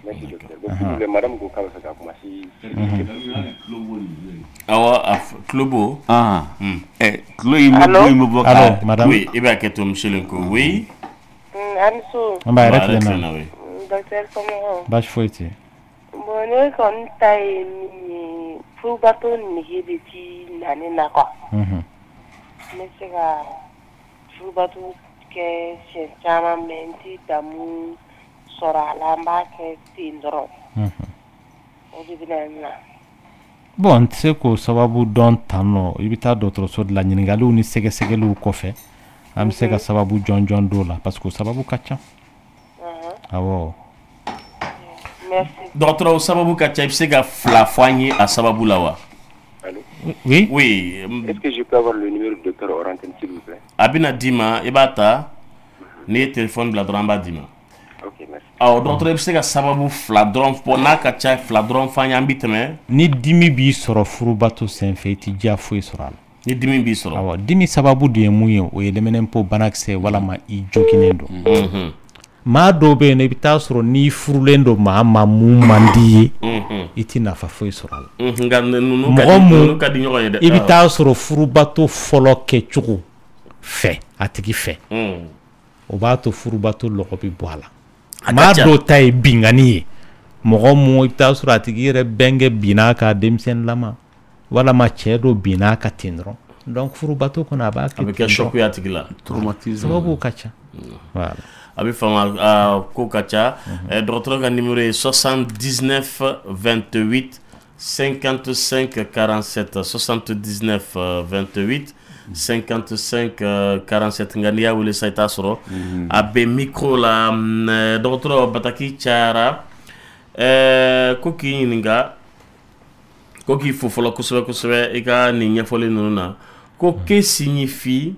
cavité utérine de taille et de morphologie normale, perméabilité tubaire bilatérale avec passage tubopéritonéal bilatéral et brassage péritonéal est grave. Et voilà. Ni professionnel n'autoraga docteur kan nous fa kala ni begela ne bulu de. Ale filɛ ka mun fɔ i bɛ taa sɔrɔ a taara den ko sɛgɛsɛgɛli de kɛ ne y'o denso lajɛli ani trompe ninnu ni boucheli n'a bouchelen tɛ sɛgɛsɛgɛli y'a jira k'a fɔ a ka ɲi awɔ ale ta in ka ɲi an ka tubabukan ninnu giriyara dɛ dɔgɔtɔrɔ ni dɔgɔtɔrɔkan de don dɔgɔtɔrɔkan de don o de y'a to analyse ko filɛ nin ye ni dɔgɔtɔrɔ y'a d'i ma a jaabi kana kalan ka kɔn dɔgɔtɔrɔ ɲɛ an bɛ jamana min na sous-développé len don n'o tɛ normalement hali ka joli groupage gansan ni dɔgɔtɔrɔ mana d'i ma jaabi bɛ bila ka taa dɔgɔtɔrɔ de fɛ a tɛ taa e yɔrɔ la fɔlɔ n'o tɛ ne mana jaabi kalan cogoya fasugu donc ne man kan ka taa n ka résultat minɛ ok ni e y'a minɛ awɔ n'i y'a kalan e bɛ faamuyali mun k'a la a bɛ se ka choc k'i la yanni i ka se dɔgɔtɔrɔ ma an y'o caman ye o i bɛ taa sɔrɔ analyse dɔw bɛ yen négatif de ka ɲi o la dɔw positif de ka ɲi ne t'o dɔn ka bɔ ɲɔgɔn na positif o bɛ kɛ ɲɛkɔrɔ kojugu ye minnu fana ye négatif ye kuma dɔ la o bɛ kɛ ɲɛkɔrɔ kojugu ye kuma dɔ la stérile o ye ko ɲuman ye dɔgɔtɔrɔkan na kojugu fana don o bɛ dépend dɔgɔtɔrɔ ye papier bila ka taa mun kama ne mana ye stérile dɔrɔn dɔgɔtɔrɔ est ce que ne bɛ den sɔrɔ a y'an tɛ négatif fɛ foyi den kelen na négatif i bɛ taa sɔrɔ hɛrɛ don e ma e yɛrɛ fɛ nin tɛ hɛrɛ ye donc c'est pourquoi dɔgɔtɔrɔ mun y'a bila ka taa o de b'a interpréter k'a ɲɛf'i ye o de y'a to hali sɛgɛsɛgɛli kɛ hali écho kɛla n'a ye écho kɛ lamini a kɛtɔ la k'a kɛ a tɛ fɛn f'i ye a ka généralement n'a tilala a b'a kɛ papier dɔgɔtɔrɔ ne ko den cɛ don wa muso don t'i ka dɔgɔtɔrɔ fɛ a b'a sen de kan wa a b'a kun kan wa t'i ka dɔgɔtɔrɔ fɛ parce que dɔ de ye bila ka na ale dan ye k'a ka sɛgɛsɛgɛli de kɛ k'a kɛ enveloppe kɔnɔ k'a bila ka t'i ka dɔgɔtɔrɔ ma jolitaw bɛ ten fana kan bɛ Fatumata Ba Madame Ba Nɛnɛ Ba a bɛ ka Fatumata Nɛnɛ Ba a k'a bɛ k'an lamɛn fo Pointe Noire o tɛ Congo ye Congo Brazzaville a bɛ fɔ Lingalakan na cogo di ni su ni n bɔ tɛ kelen ye dɛ tɛnɛ e min yaalala kosɛbɛ de e ka e ma se yɔrɔ ɲina Ghana ni Congo man jan kosɛbɛ e ma se n bɔ tɛ ayi n bɔ tɛ ani n bɔ tɛ kelen ye Nɛnɛ e kɔni y'a faamu komi bamanankan tilalaw la kaban dɔgɔtɔrɔ ko k'i fo kosɛbɛ ko i ka ɲɛfɔli kɛ bana fila épilepsie ko yala mɔgɔ n'a bɛ bange de wa k'a bɛ kɛnɛya wa filanan min fɔra ka da o kan ko que signifie vertige avec peur a filɛ ka épilepsie fɔlɔ mun fɔ o ye kirikirimasiyɛn i y'a dɔn dɔgɔkun tɛmɛnen an kumana o kan kirikirimasiyɛn a bɛ se ka kɛ tiɲɛ ye a bɛ se ka kɛ a b'i sɔrɔ yan k'a sɔrɔ tiɲɛ fana tɛ parce que bana fɛn fɛn bɛ kɛ sababu ye ka kunkolo ɲagami kunkolo de bɛ ɲagami épilepsie senfɛ donc o bɛ se ka a lase a tigi ma jango maa minnu fariganw y'u minɛ o denmisɛnninlama n'u bɛ ja tan hadamaden yɔrɔ dɔw bɛ yen nɔ n'olu tiɲɛna ka ban o tɛ dilan bilen o b'a to a tigi kunkolo bɛ ɲagami selile dɔw bɛ kunkolo la donc chaque fois kirini man ɲi mɔgɔ ma parce que chaque fois kirini mana kɛ sababu ye ka yɔrɔ mun tiɲɛ o yɔrɔ in tɛ dilan bilen donc o tigiw bɛ kɛ épileptitɔw ye dans l'avenir furakɛli a bɛ dépend épilepsie yɛrɛ kɛcogo n'a sababu la dɔw bɛ furakɛ k'a ban pewu il faut que mɔgɔw ye jateminɛ mun kɛ ani dɔgɔtɔrɔw ka jateminɛ tɛ kelen épilepsie filɛ i bɛ taa sɔrɔ a bɛ maa 100 la maa 90 bɛ furakɛ pewu pewu pewu k'a ban k'an to burusu kɔnɔ ne kun bɛ épileptique tɔw suit lamini wa a fura yɛrɛ da kun man ca i bɛ taa sɔrɔ kalo kɔnɔ i bɛ mun bɔ a furakisɛ la a tɛ tɛmɛ dɔrɔmɛ 80 kan a tigi bɛ furakisɛ den kelen de ta tile kɔnɔ 80 dɔrɔmɛ 80 a tɛ wuli a tɛ wuli mais épileptique tɔw minnu kun bɛ yen ni ne kun bɛ k'u suit n y'a kɔlɔsi fɛn fɛn kun ma kɛnɛya a sababu bɔra ale yɛrɛ de la k'a d'a kan i bɛ taa sɔrɔ yanni somɔgɔw kana n'a ye kalo kɔnɔ a bɛ se ka crise 10 kɛ a n'ale a ye furakɛli daminɛ dɔrɔn a tɛ crise kɛ bilen dɔw de tɛ rendez-vous respecté bilen. Ah d'accord, mais i jɔ dɛ o ye farafin bɛɛ ye dɛ. N b'o fɔ ka da kun jumɛn de kan. N'i ye pali fura di ne ma sisan i ko n ma ko n ka furakisɛ 6 fo 9 de ta mais dɔgɔkun o dɔgɔkun n ka furakisɛ 3 ta donc furakisɛ 9 o ye o tɛ dɔgɔkun 3 ye yan. Ni n ye 3 in ta nin dɔgɔkun in na dɔgɔkun dɔ in na ka 2 ta dɔrɔn ni n kɛnɛyara ni n ka pan ka puruti daminɛ dɔrɔn furakisɛ tɔ 4 nin kelen ma to semaine 2nan ta la wa ani tɔ 3 nin t'o ta tuguni. I bɛ taa i mana don famille malienne o famille malienne ni donna kelen kelen n'a bɛɛ kɔnɔ i y'a faamu a famille kelen 2 3 i bɛ se ka pharmacie kelen dayɛlɛ n'a fura tɔ ye famille kelen 2 3 i bɛ se ka pharmacie kelen dayɛlɛ n'a tɔ ye mɔgɔw de fura tɔ de bɛ mɔgɔw bolo ten wu. Bon o de tɛ hɛrɛ anw ma parce que jango i m'a kɔlɔsi antibiotique sisan ni banakisɛw donna maaw la i tɛ fura sɔrɔ mun b'u faga mun na parce que dɔgɔtɔrɔ b'a f'i ye karisa n'i ye nin fura in daminɛ ni tile 7 ma dafa hali n'i y'a daminɛ bi bana nɔgɔyara bi i bɛ continuer a ye fo tile 7 in ka dafa n'o tɛ n'i y'a jɔ ka kɔn ɲɛ n'o banakisɛ kelen seginna ka na i fari ma o fura in tɛ se k'a nɔgɔya bilen wa o bɛ kɔgɔ ka taa banakisɛ fura wɛrɛw bɛ yen nɔ minnu tɛ se k'a kɛnɛya. N kɔnɔ exemple la ni banakisɛ min b'i fari la ko nivaquine de b'o kɛlɛ a fɔra k'i ka nivaquine kuru 10 de ta tile 10 kɔnɔ. E taara da nivaquine kuru 5 6 ma parce que e kɛnɛyara e bolo e kɛnɛyara donc n'o banakisɛ taara n'o seginna ka na nivaquine tɛ se k'o kɛlɛ tuguni. Non parce que ale ye den mun wolo olu kun bi ka wolo k'e to nivaquine tali de la o olu b'o dɔn c'est comme den mun wolola gɛrɛma yɔrɔ la mais normalement e kan ka tile 10 de kɛ pour que den ninnu fana ka sa e danna tile 3 ma o y'a sɔrɔ den kɔgɔra o kɔrɔ c'est comme den mun wolola gɛrɛ kɛyɔrɔ la. Marifa mangan b'o jatigiya ayi t'a fɔ ten min wolola bɔnbu la min wolola bum bum na paw paw an dun fɛ hali ni mana pétarinin kɛ mɔgɔw jaabi tigɛ ni marifa o to de dɔgɔtɔrɔ non a bɛ ten de o banakisɛ ninnu bɛ kɔgɔ semaine dernière jagatatigi dɔ de bɛ pan ɲara ale ka pot de chaque ko pow yɔrɔ bɛ n'a fɛn fɛn bɛ gudɔrɔn bɛɛ yɛrɛ ɲɛ a ye mɔgɔw tɔɲɔ don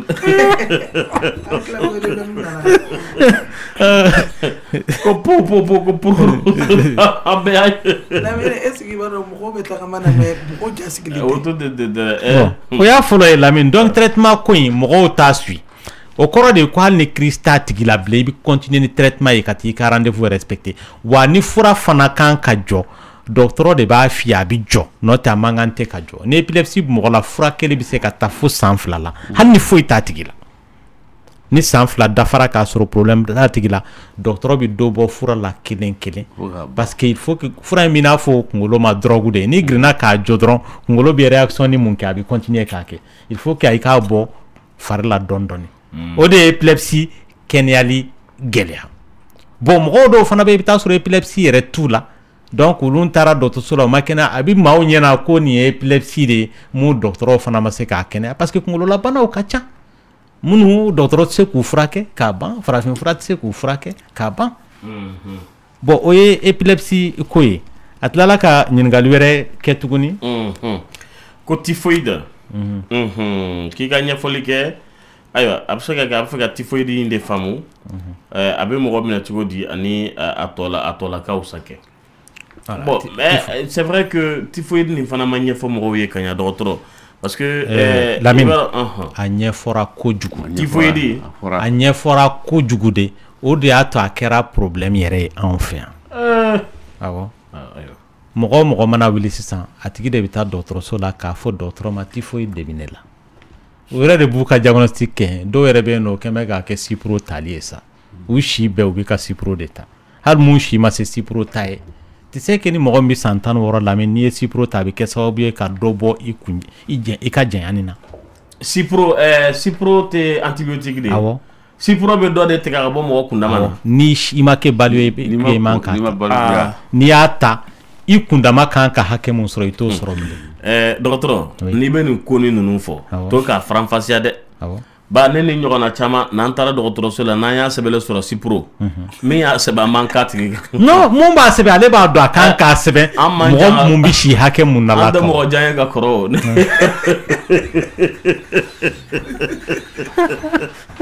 ka Cipro sɛbɛn alors que sisan nɔ mɔgɔw kɛn bɛ ka o de kɛ u taama ɲɔgɔn ye k'u bɛ ka fièvre typhoïde kɛlɛ k'a sɔrɔ fièvre typhoïde yɛrɛ t'u la fièvre typhoïde sɛgɛsɛgɛli dɔ bɛ yen nɔ mun kun bɛ kɛ fɔlɔ fɛ an bɛɛ y'o di banabaatɔw ma ka kɔrɔ bon sɛgɛsɛgɛli in bɛ ka continuer ka kɛ hali bi mais a yɛrɛ k'a fɔ o sɛgɛsɛgɛli in t'a jira bilen ko typhoïde bɛ maa la o Vidal a tɔgɔ ye ko sérodiagnostic de Félix et Vidal olu de y'a inventé donc o y'a sɔrɔ sɛgɛsɛgɛli ko ma bonya kosɛbɛ sisan sɛgɛsɛgɛli dɔ bɛ yen nɔ mun o dɔrɔn de b'a jira k'a fɔ typhoïde b'i la wala a t'i la banako taga de bɛ taa ka taa banakisɛ ɲɛɲini a kɔnɔ bon o tɛ kɛ anw fɛ yan ka caya parce que i bɛ taa sɔrɔ ni si kɛra k'a fɔ taamasiyɛn bɛ yen mun b'a jira k'a fɔ fièvre typhoïde b'a tigi la i b'a tigi furakɛ yɛrɛ k'a sɔrɔ i ma tɛmɛ o fɛ parce que o furakɛli da ka nɔgɔ ka tɛmɛ sɛgɛsɛgɛli in kan ni urgence bɛ yen fana i tɛna se k'o sɛgɛsɛgɛli in jaabi makɔnɔ bon mɔgɔw kɛn bɛ k'u sinsin de Vidal de ka sa n'a tigi taara o analyse in k'a yɛrɛ ma hɛn k'a sɔrɔ docteur yɛrɛ m'a d'a ma n'u ko Vidal positif dɔrɔn a b'a fɔ typhoïde bɛ n na hali n'i ma fura sɛbɛn k'a d'a ma a tigi bɛ taa Cipro ta a yɛrɛ ma kalo kelen a bɛ segin sɛgɛsɛgɛli kan typhoïde bɛ n na a bɛ san bɛɛ kɛ sa parce que o sɛgɛsɛgɛli in lamina fɛn fɛn bɛ yan n'an y'a kɛ a bɛ kɛ positif ye o kɔrɔ tɛ fièvre typhoïde b'an na o nin bɛɛ de n bɛ fɛ k'a fɔ mɔgɔw ka tugu dɔgɔtɔrɔ ka kuma kɔ fièvre typhoïde taamasiyɛnw ani sumaya taamasiyɛn mɔgɔ si t'u dɔn ka bɔ ɲɔgɔn na ni dɔgɔtɔrɔ yɛrɛ tɛ c'est pourquoi ni pali b'i la caman de la i bɛ taa sɔrɔ u b'a fɔ ko fièvre typhoïde k'a sɔrɔ o tɛ a bɛ depuis 2008 fo sisan nɔ n bɛ ka banabaatɔ minnu si lamɛn n ma mɔgɔ kelen ye ko fièvre typhoïde bɛ mun na fɔlɔ parce que a fɛn fɛn nana ne yɔrɔ la ko fièvre typhoïde b'u la n bɛ pali sɛgɛsɛgɛli kɛ n'o yɔrɔ la o fura bɛ d'u ma a tigiw bɛ kɛnɛya o kɔrɔ ye fièvre typhoïde kun t'a la mais mɔgɔw kɛn bɛ ka fièvre typhoïde nin yɛrɛ de bila kunkolo kɔnɔ k'a fɔ ni ne ye salati dunna ye dɔrɔn fièvre typhoïde bɛ n na sanga ni wagati k'a sɔrɔ ani salati tɛ ɲɔgɔn ɲɛ sira la o ye dɔw yɛrɛ ban salati dun na dɔgɔtɔrɔ awɔ i jɔ dɛ salati tɛ bana bila mɔgɔ la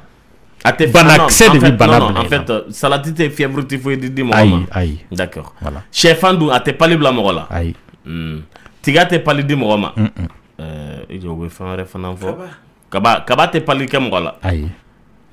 nin fɛn fɛn filɛ nin ye n'a ma bana in kɛnɛya a tɛna tɔɔrɔ lase ma o fan fɛ banakisɛ de bi salati in na hali ni salati tɛ dumunifɛnw minnu bɛ tobi banakisɛw bɛ yen mun olu bɛ faga tobili in senfɛ bon salati tɛ tobi mais hali n'a tɛ tobi i bɛ se ka fɛnw kɛ k'a ko mun bɛ banakisɛ ninnu gɛn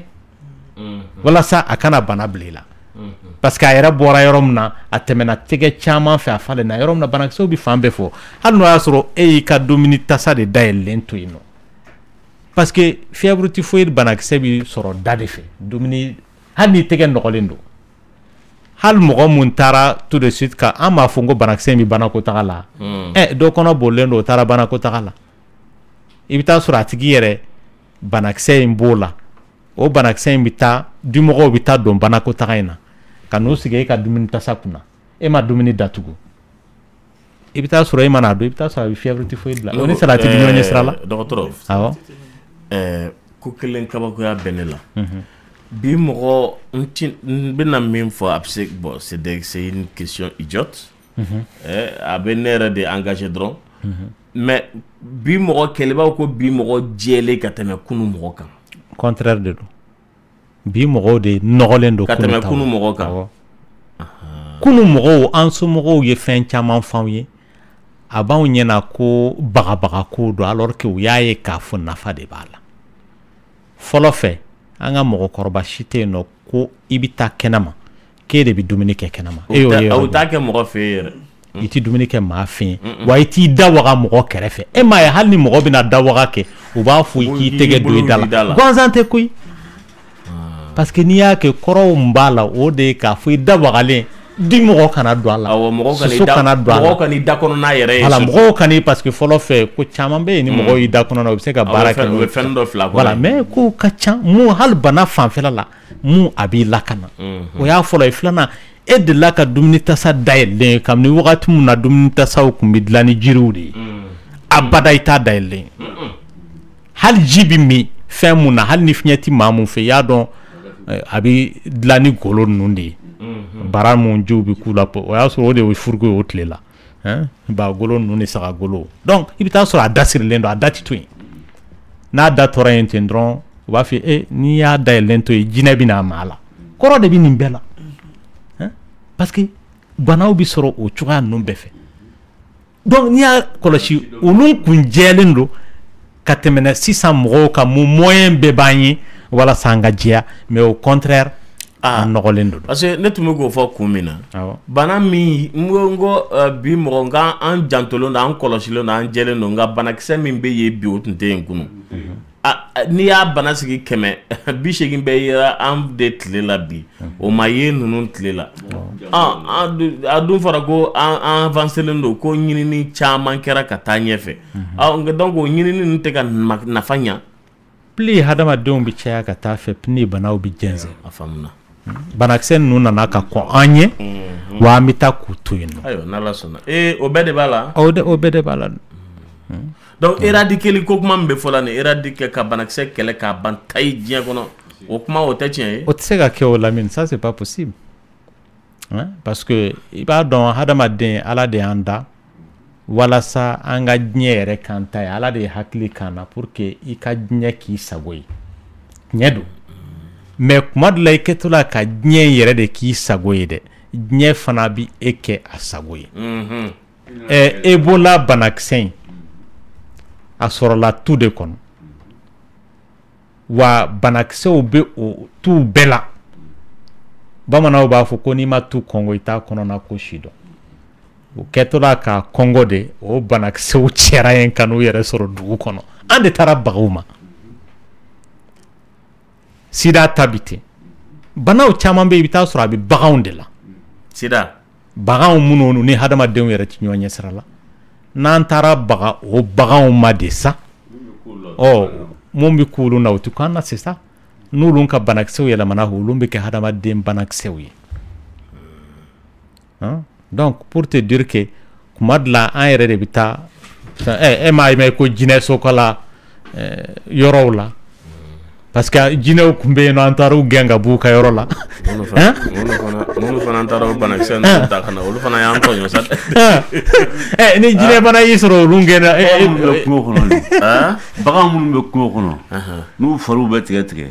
u daji de b'a kɛnɛya u b'a nɛmɛ ni minnu gɛn nin i b'a sɔrɔ sa dɔ bɛ dumuni dɔ kɛ nin baga b'a la bagaba de b'a la mais a bɛ taa yiri wɛrɛ dun a bɛ yiri nin dun a bɛ fɛn wɛrɛ dun min b'o dɔ in kɛlɛ an t'o dɔn hali Mali la yan Lamine a delila ka kɛ mais jiriju tun bi tɛmɛ ji yɔrɔ dɔ fɛ talikɔ talikɔ de don tali mais jiri in bi ka woyo ka taa fan o fan fɛ mɔgɔ o mɔgɔ y'o ji min a tigi bɛɛ sara parce que baga de tun b'o jiri in na o kɛra an kɛla ne o kɛra en 1882 talikɔ kelen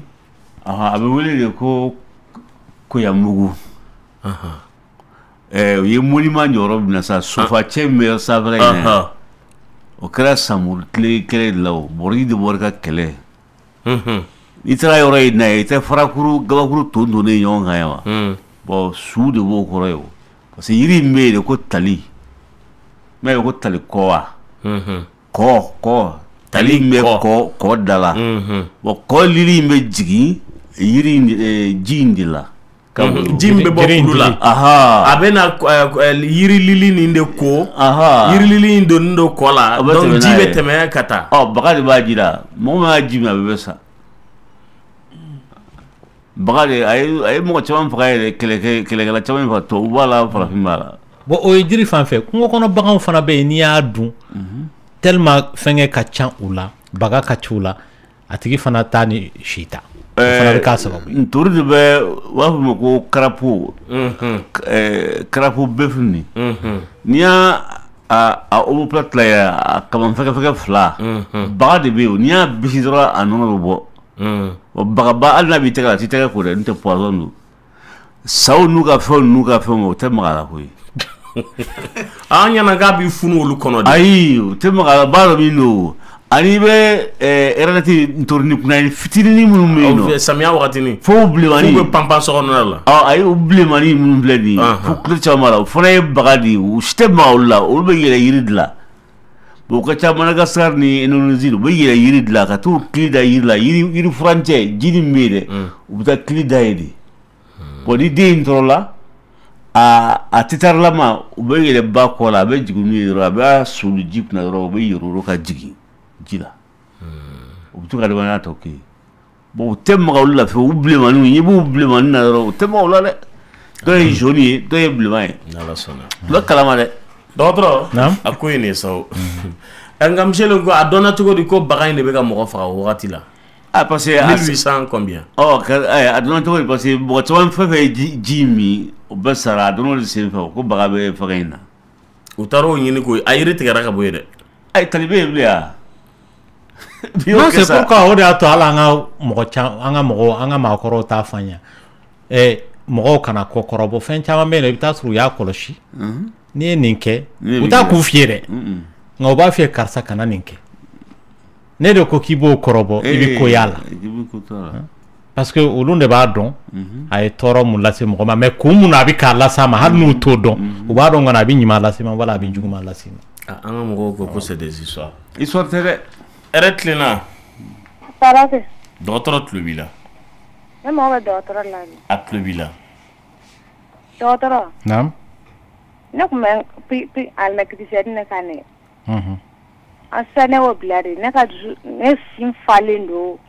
mais n ka zuru bɛna kelen kelen kelen. Ne ta y'o de. I bɛ taa dɔgɔtɔrɔso la i ye alimɛtinin dɔn yɔrɔ min na i bɛ taa yen nɔ ka ɲɛfɔli k'u ye. Ne tagara yen nɔ olu k'i ma mun. Olu ko ko a tɛ yen nɔ. Ko mun tɛ yen nɔ. Ko ne lajɔlen tɛ.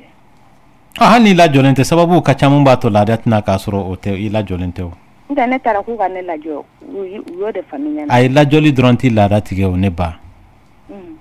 Sababu ka ca mun b'a to mɔgɔ ka laada bɛ tigɛ. I y'a faamuya wa. Alimɛtinin bɛ se k'a kɛ nka bana wɛrɛw bɛ kɛ maa la mun b'a to laada tɛna. Ne y'o alimɛtinin bɔ. Hali n'i y'a bɔ. N'o y'a sɔrɔ alimɛti de y'a sababu ye n'i y'a bɔ a nana kɛ mais n'o t'a sababu ye a bɛ se ka na cogo di. A kun bɛ ka na ko ya sisan a kɛra tile kelen kelen de ya. N y'o de fɔ hali tile kelen c'est pas normal laada man ka jigin tile 3 kɔrɔ o. N'a jiginna o kɔrɔ c'est que ko dɔ bɛ yen. Awɔ. Ala ka nɔgɔya k'i ye dɔgɔtɔrɔ ko ka i ɲininka ayiwa ko yala ko an balakaw bɛ ayiwa maaya dili min kɛ ko o ka ɲi wa ko n'o o bɔra yen fana ani fana ko kasa min bɛ bɔ maaya la ani kamankɔrɔla la ko kasa bɛ tigɛ cogo di tɛnɛ hakili la e fana ka jaabi ni miselen ko ka jaabi ɲininen don o kɔnɔna la kuma b'i bolo. Oui si ninnu bɛ mɔgɔ la u bɛ mɔgɔ lakana de olu bɛ mɔgɔ de lakana. I bɛ hakɛ to vous savez que Lamine hali ka mɔgɔ to furubato la fracture b'i sɔrɔ maaya bɛ se ka kari an b'a fɔ o ma ko fracture de o.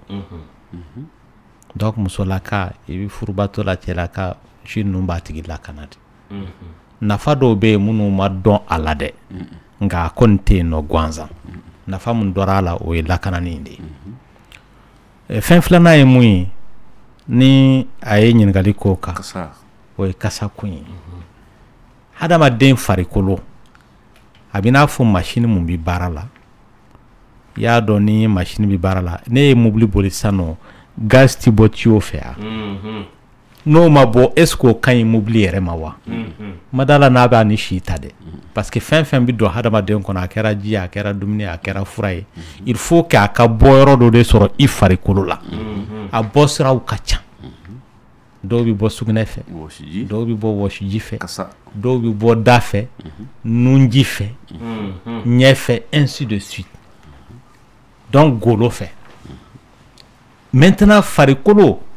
i bɛ taa sɔrɔ wɔsiji in dilanlanw de b'an farikolo la ji bɛ bɔ wɔsiji de fɛ ani sugunɛ maintenant i bɛ taa sɔrɔ u bɛ sokolo ka na bɔ kama yɔrɔ in de fɛ parce que o de yɔrɔ wɔsi dilan yɔrɔ ka ca ka tɛmɛ fari fan tɔw kan c'est comme daji parce que daji dilan yɔrɔ min bɛ da kɔnɔ o de b'a to daji in bɛ bɔ o fɛ ɲɛ ta fana b'a dama la maaya ta fana lɛmɛnɛnpo dɔ bɛ muso sɔrɔ n'o ye lɛmɛnɛnpo ɲuman ye kasa t'a la o wagati la n'i y'i ka laada ye laada mana tɛmɛ i bɛ taa sɔrɔ wagatinin dɔ bɛ kɛ fo ka taa se laada cɛmancɛ ma ji dɔ bɛ bɔ a tigi la ka i bɛ hakɛ to maaya saniya wagati dɔ bɛ kɛ fo a bɛ k'a tigi ɲɛna ko bana dɔ k'a sɔrɔ bana tɛ au contraire o t'i bali ka kɔnɔ ta dɛ o yɛrɛ de b'a to i bɛ kɔnɔ ta wagati dɔ bɛ se fo a bɛ sama ka kɛ i n'a fɔ singɔn bɛ cogoya min na donc pour te dire que vraiment ala yɛrɛ kɛn bɛ ka an fari dilan cogoya min na donc ale de b'a dɔn k'a fɔ n'i ye nin k'i la c'est que nafa dɔ de b'a la n t'a k'i la mais adamaden ka kekun n'a ye fɛn ye a ma mun nafa dɔn dɔrɔn a bɛ kɔrɔ dɔ don la ou bien k'a bɔ yen c'est comme Lamine sisan tubabu bɛ mobili dilan ka na i bɛ taa mécano fɛ yen nɔ a b'a f'i ye nin fɛn yɛrɛ nafa t'a la o hali k'a bɔ a la n'i y'a bɔ a la o de ka ɲi ka tɛmɛ mécanicien bɛ fɛn caman tigɛ tigɛ ka bɔ mɔgɔ ka mobili la u b'a fɔ ko nafa t'a la dɛ o b'a ye mɔgɔ mun ya Jakarta rétroviseur t'a la o b'a bɔ a la u b'a dabiri u b'a bɔ a la nka olu ta ye manière kɛ de ka sɔrɔ voilà olu ta ye kamalenbaya de ye o e b'a kɛ tan fɛn dɔ bɛ sigi na ten e t'a kɔrɔ une seconde a bɛ kasa las'i ma e tɛ fɛn dilanla ye Lamine e tɛ fɛn inventé la ye parce que fɛn dilanli ka nɔgɔ ka tɛmɛ a inventeli kan mɔgɔ bɛ se ka fɛn dilan sa ne b'a modifier cogoya min ka di n ye mais mun y'a dilan dɛ o de ye baara kɛ wa o b'a dɔn kun mun na n ye nin k'a la e tɛ se k'o dɔn cogoya si la ka tɛmɛ o kan bon an ni ala ta bɛ ten de ala ye hadamaden dilan k'a dafa an tɛ se k'a dilan cogoya si la ka tɛmɛ ale ta in kan n'a ye yɔrɔ dɔ kan na dɔrɔn c'est que nafa de dɔ b'o la peut-être an ka dɔnni de ma se o yɔrɔ ma wa an ka dɔnni tɛna s'a yɔrɔ bɛɛ ma fo ka diɲɛ wuli n'o kun tɛ maa a kun tɛ sa ou bien parce que n'an sera k'a bɛɛ ɲɛdɔn mɔgɔw dun bɛ ka continuer ka sa n'i y'a san miliyariw ye dɔw bɛ sa dɔw bɛ na dɔgɔtɔrɔya m'o bali rien voilà donc fɛn mun ye wɔsiji ko in ye mɔgɔw minnu bɛ kasaw tigɛ bon mɔgɔw bɛ yen minnu u fari kasa man ɲi i bɛ kasa tigɛla ninnu kɛ walasa mɔgɔw ka n'i kasa sunsun bon n'o tɛ kasa fɛn fɛn bɛ bɔ maa la mun ye normal kɔni ye i bɛ taa sɔrɔ kasa in yɛrɛ ka di au contraire parce que e yɛrɛ fɛ kasa don alors que suma fasugu mun don a ka ɲi maa yɛrɛ ma parce que i bɛ taa sɔrɔ n'i gɛrɛla maa la o kasa in de b'a to i ko bɛ diya ye a kɛra maaya kasa ye o a kɛra farikolo yɛrɛ kasa ye Lamine i den ta den y'a dɔn parfum tɛ k'a la rien e k'i den ta i k'a sumusumu ta o kasani in bɛ diya mun las'i ma ni parfum b'a la a t'a las'i ma parce que fɛn mun bɛ don aw ni ɲɔgɔn cɛ hinɛ mun bɛ don aw ni ɲɔgɔn cɛ i bɛ taa sɔrɔ o kasa in dɛ o yɛrɛ de bɛ na n'o ye k'a fɔ e m'a ye hali baganw u b'u denw dɔn kasa ninnu de fɛ ouais i mana parfum k'i den na cogo cogo ni parfum kasa mana k'i nun na tu ne sens rien mais i den kolen parfum t'a la rien e k'a sumu tout de suite i b'a senti k'a fɔ vraiment nin kasa in de ka di e yɛrɛ ye ka tɛmɛ parfum kan donc ouais Lamine ne ye différence dɔ ye ko dɔw la fɔlɔ ni muso tun cɛ tɛmɛna o muso cɛ donna so kɔnɔ ka 5 minutes kɛ ka bɔ ni muso nana o kɔfɛ a b'a fɔ ko ne cɛ bɔra yan sisan latigɔlɔn kasa ko tɛ dɛ a yɛrɛ odeur naturelle a suma voilà n cɛ suma ye muso fana mana na ka don sokɔnɔna la ka mɛn ka munumunu ka bɔ ni cɛ donna dɔrɔn a b'a fɔ ko ne muso bɔra hali a ma mɛn parfum kasa tɛ dɛ a yɛrɛ farikolo suma mais dɔgɔtɔrɔ o la n tun bɛ fɛ k'i ɲininka yala adamadenw farikolo sumaw tɛ kelen ye wa kelen tɛ parce que mun bɛna n'o bɛɛ ye kunkolo de bɛ suma ninnu enregistré a deli bɛ minnu na maa dɔ bɛ lamini i bɛ taa sɔrɔ a tigi suma man di ye fiyewu ala yɛrɛ de y'a kɛ a tigi suma yɛrɛ de man di e ye fiyewu mais i bɛ taa sɔrɔ a tigi suma ka d'a cɛ ye n'o tɛ dɔwɛrɛ tɛ yen mun ka d'a ye n delila ka bɛn ni muso dɔ yɛrɛ n'a a cɛ ka serviette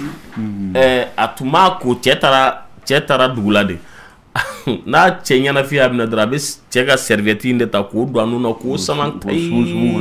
a bɛ nafa mun las'a ma parfum t'a las'a ma anw tun y'a kɛ ka kunkolo magɛnɛ da ko e budada k'ale cɛ suma bɛ ni parfum serviette de fɛ a bɛ cɛ ka serviette ta a b'o da nun na a b'o sama k'o sama a bɛ sɔrɔ ko sisan kɔni a ɲɛnafin dɔɔni bɔra n na n ko mais n ko photo de b'a ɲɛnafin bila ko serviette a ko non ko photo ta yɔrɔ bɛ yen nka serviette fana ta yɔrɔ bɛ yen Lamine hadamadenya yɛrɛ la maaya jalan fɔlɔ o ye kasa de suma wala suma cɛ ni muso cɛ i ni denw mais suma min do f'i ka faranfasiya dɛ farikolo la nɔgɔ suma ko tɛ dɛ wasiji kasa in tɛ dɛ o tɛ i fari yɛrɛ suma i mana mɔgɔ sumu sisan o bi na wala parfum suma ti mɔgɔw bɔ ɲɔgɔn na o bi bɛɛ la o o t'a to k'a fɔ vraiment i bi suma naturel min bɛ voilà suma naturel min bɛ yen dɛ i yɛrɛ bɛ da ni min ye sungun b'i dilan cogo min na n'o ye nature ye i yɛrɛ suma in dɛ i m'a ye baganw ni hali ni bagan ba kelen de bɛ fɛn na baganmuso b'a den dɔ ka bɔ den tɔw la cilen ko parfum y'o bɛɛ bɔ yen an bɛ tɛmɛ ni émission ye nɛgɛjuru ye 21 21 funifu 11 parfum suma y'o bɛɛ bɔ yen mɔgɔ si tɛ i cɛ kasa dɔn tuguni wa i b'a dɔn de Lamine hali ni parfum kɛra mɔgɔ la a tɛ suma naturel nin tigɛ ka bɔ i la dɛ oui mais parfum gazi bi taa mais a tigi suma bi to yen oui mais a compliqué len don a compliqué len don a tɛ i b'a fɔ ko ni mɔgɔ min ma parfum k'a yɛrɛ la parce que parfum dɔw kasa tatɔ la ka go de pas hali kana parfum kila yɛrɛ fana ka fisa ko i ko jɛgɛ toli kasa o kasa dumani taara ko kasa arrière odeur dɔ tu la non kabako don ish pati oh e kasa ɲagaminen jɔ parce que mɔgɔ caman i t'a sɔrɔ parfum dɔw ɲagami minnu tɛ taa ni ɲɔgɔn ye Lamine n'o kasa kɛra i tɛ se ka sigi a tigi kɛrɛfɛ a man nɔgɔ k'u ka sabali nɛgɛjuru et puis funteni parfum bɛ yen nɛnɛ ta bɛ yen mais an t'o si dɔn nɔgɔlan o bɛɛ dɔnnen tɛ yɛrɛ tilenna allo an bɛ duman dɔɔni fitinin na mais an bɛ tɛmɛ n'a ye kan sɔɔni dia kuntu dia nyana desi bali hijaline duanye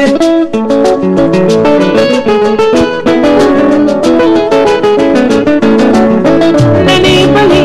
aja hijaline duanye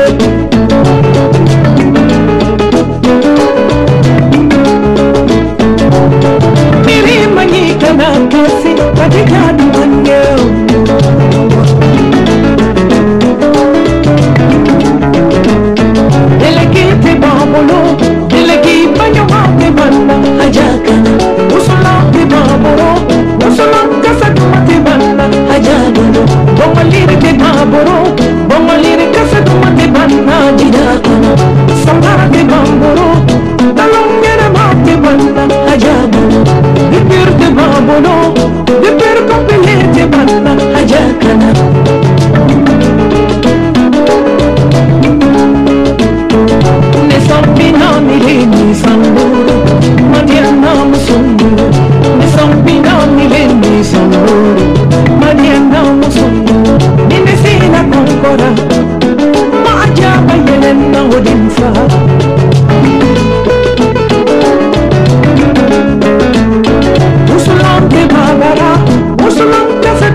Tapi de babolo, akana ke baburo alabato lakana ke barna ajaburo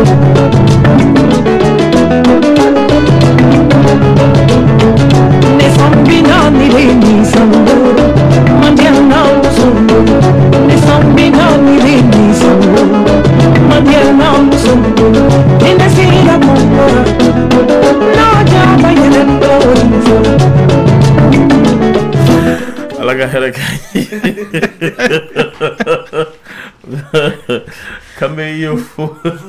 ela mina fu bi yo e nyegene bana abe nyegene bana de frake ni mo ko mako bi yo ka numéro la 76 97 49 71 76 97 49 71 anga fuli bi yo anaka musokorba nala sonama nega juri mugan kele funi fu tan ani kele retlena oui balma ke kuma bi bolo ibi kuma kan korota don docteur tlubi ale tara docteur bataki kacha madala namna sekan bekalan sunna ko ki ifo ko sebe ko ale be fe ka fasa ko aba fe ki ka régime do dalema ko ale be dumuni ke sogomada fa be dumuni ke tlegan fa be dumuni ke sufe ko ani fana bon en fait akanka mindu sogomada fa akanka mindu tlegan fa akanka mindu sufe ani fana akanka farkolo nyanaje sugu jumenike même se ka to abe poids perdu donné e demuso fana do kumana do fana bataki chikana akale chebe angola ako chain jambale la kosobe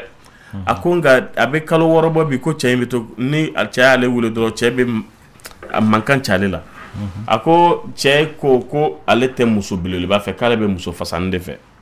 o kale dumbe ka poata ka kalo woro de flena ale chebe ka mankan chale la ko ni ma nyama kale ka furu tiento dunde ale dun da furu ku be ka sigi oho bon ni fla be ka nyegalo bi tale ke fe munka diabétologue de bo frakale ni endocrinologue ronde ka bara e ka régime dima wala sa ni sport mu kan ka ke ani dumuni fo mu ni fare bitani nyoy wala se ka se ka poids perdu voilà ol ka bare tene kona le dembolo benani fenfe ka bota ko bla yere kuna ko koro mi abolo mana benefe awa mana fenfe ya bota ko siga yere ku tiens la tene todo ate na wele ladi ka fɛnw sigi sigi yɔrɔ fura ne dunan wele wa fɛn sigi sigi kun doni tɛ wa doni do jɔni ni doni mina dunan place dun tɛ sow kɔnɔ sisan o dun tɛ yen dɛ 3 chambres salon magasin to a kɛra mɔgɔ kelen place tɛ yen dɛ place tɛ yen dɛ mɔgɔ si tɛ ka bulon dilan i ka so la fana bulon tɛ yen bulon da kuma me yɔrɔ jumɛn la min mais bulon bɛ mɔgɔ sutura o sisan nɔ bulon da ya bulon bɛ si bulon bɛ yɔrɔ jumɛn sisan nɔ n bɛ fɛ k'o dɔ fɛ bulon an ma faamu wa kabini an denmisɛnnin la ma bulon tɛ hali sokɔrɔ minnu tun bɛ dugu camancɛ la o y'a caman bulon bɔ yen o y'a bɛɛ kɛ butigiw ye n'o tɛ bulon tun ka ca yan hali ni bulon bɛ so la sa o bɛ kɛ bitigi de ye Ɲarela Kenzambugu Bozula an bɛ Bozula de nɔfɛ ne mo ke balakale ka dugu o ma kɛ butigi ma kɛ kenkayeri ye fɔlɔ aya ma kɛ bulon bi a ma kɛ kenkayeri ye a ma kɛ tayɛri so ye Lamine sisan garage de kɛra bulon ye garage bɛ minnu fɛ yen o de kɛra bulon ye sisan mɔgɔ si tɛ si la o garage kɔnɔ patron ka mobili si yɔrɔ jɔn de bɛ t'i da yen ayi bo bɛ yen don dɔ la sɔgɔmada fajiri fɛ a kana yɛlɛ i dalen sen kan n'o tun bɛ jigi ye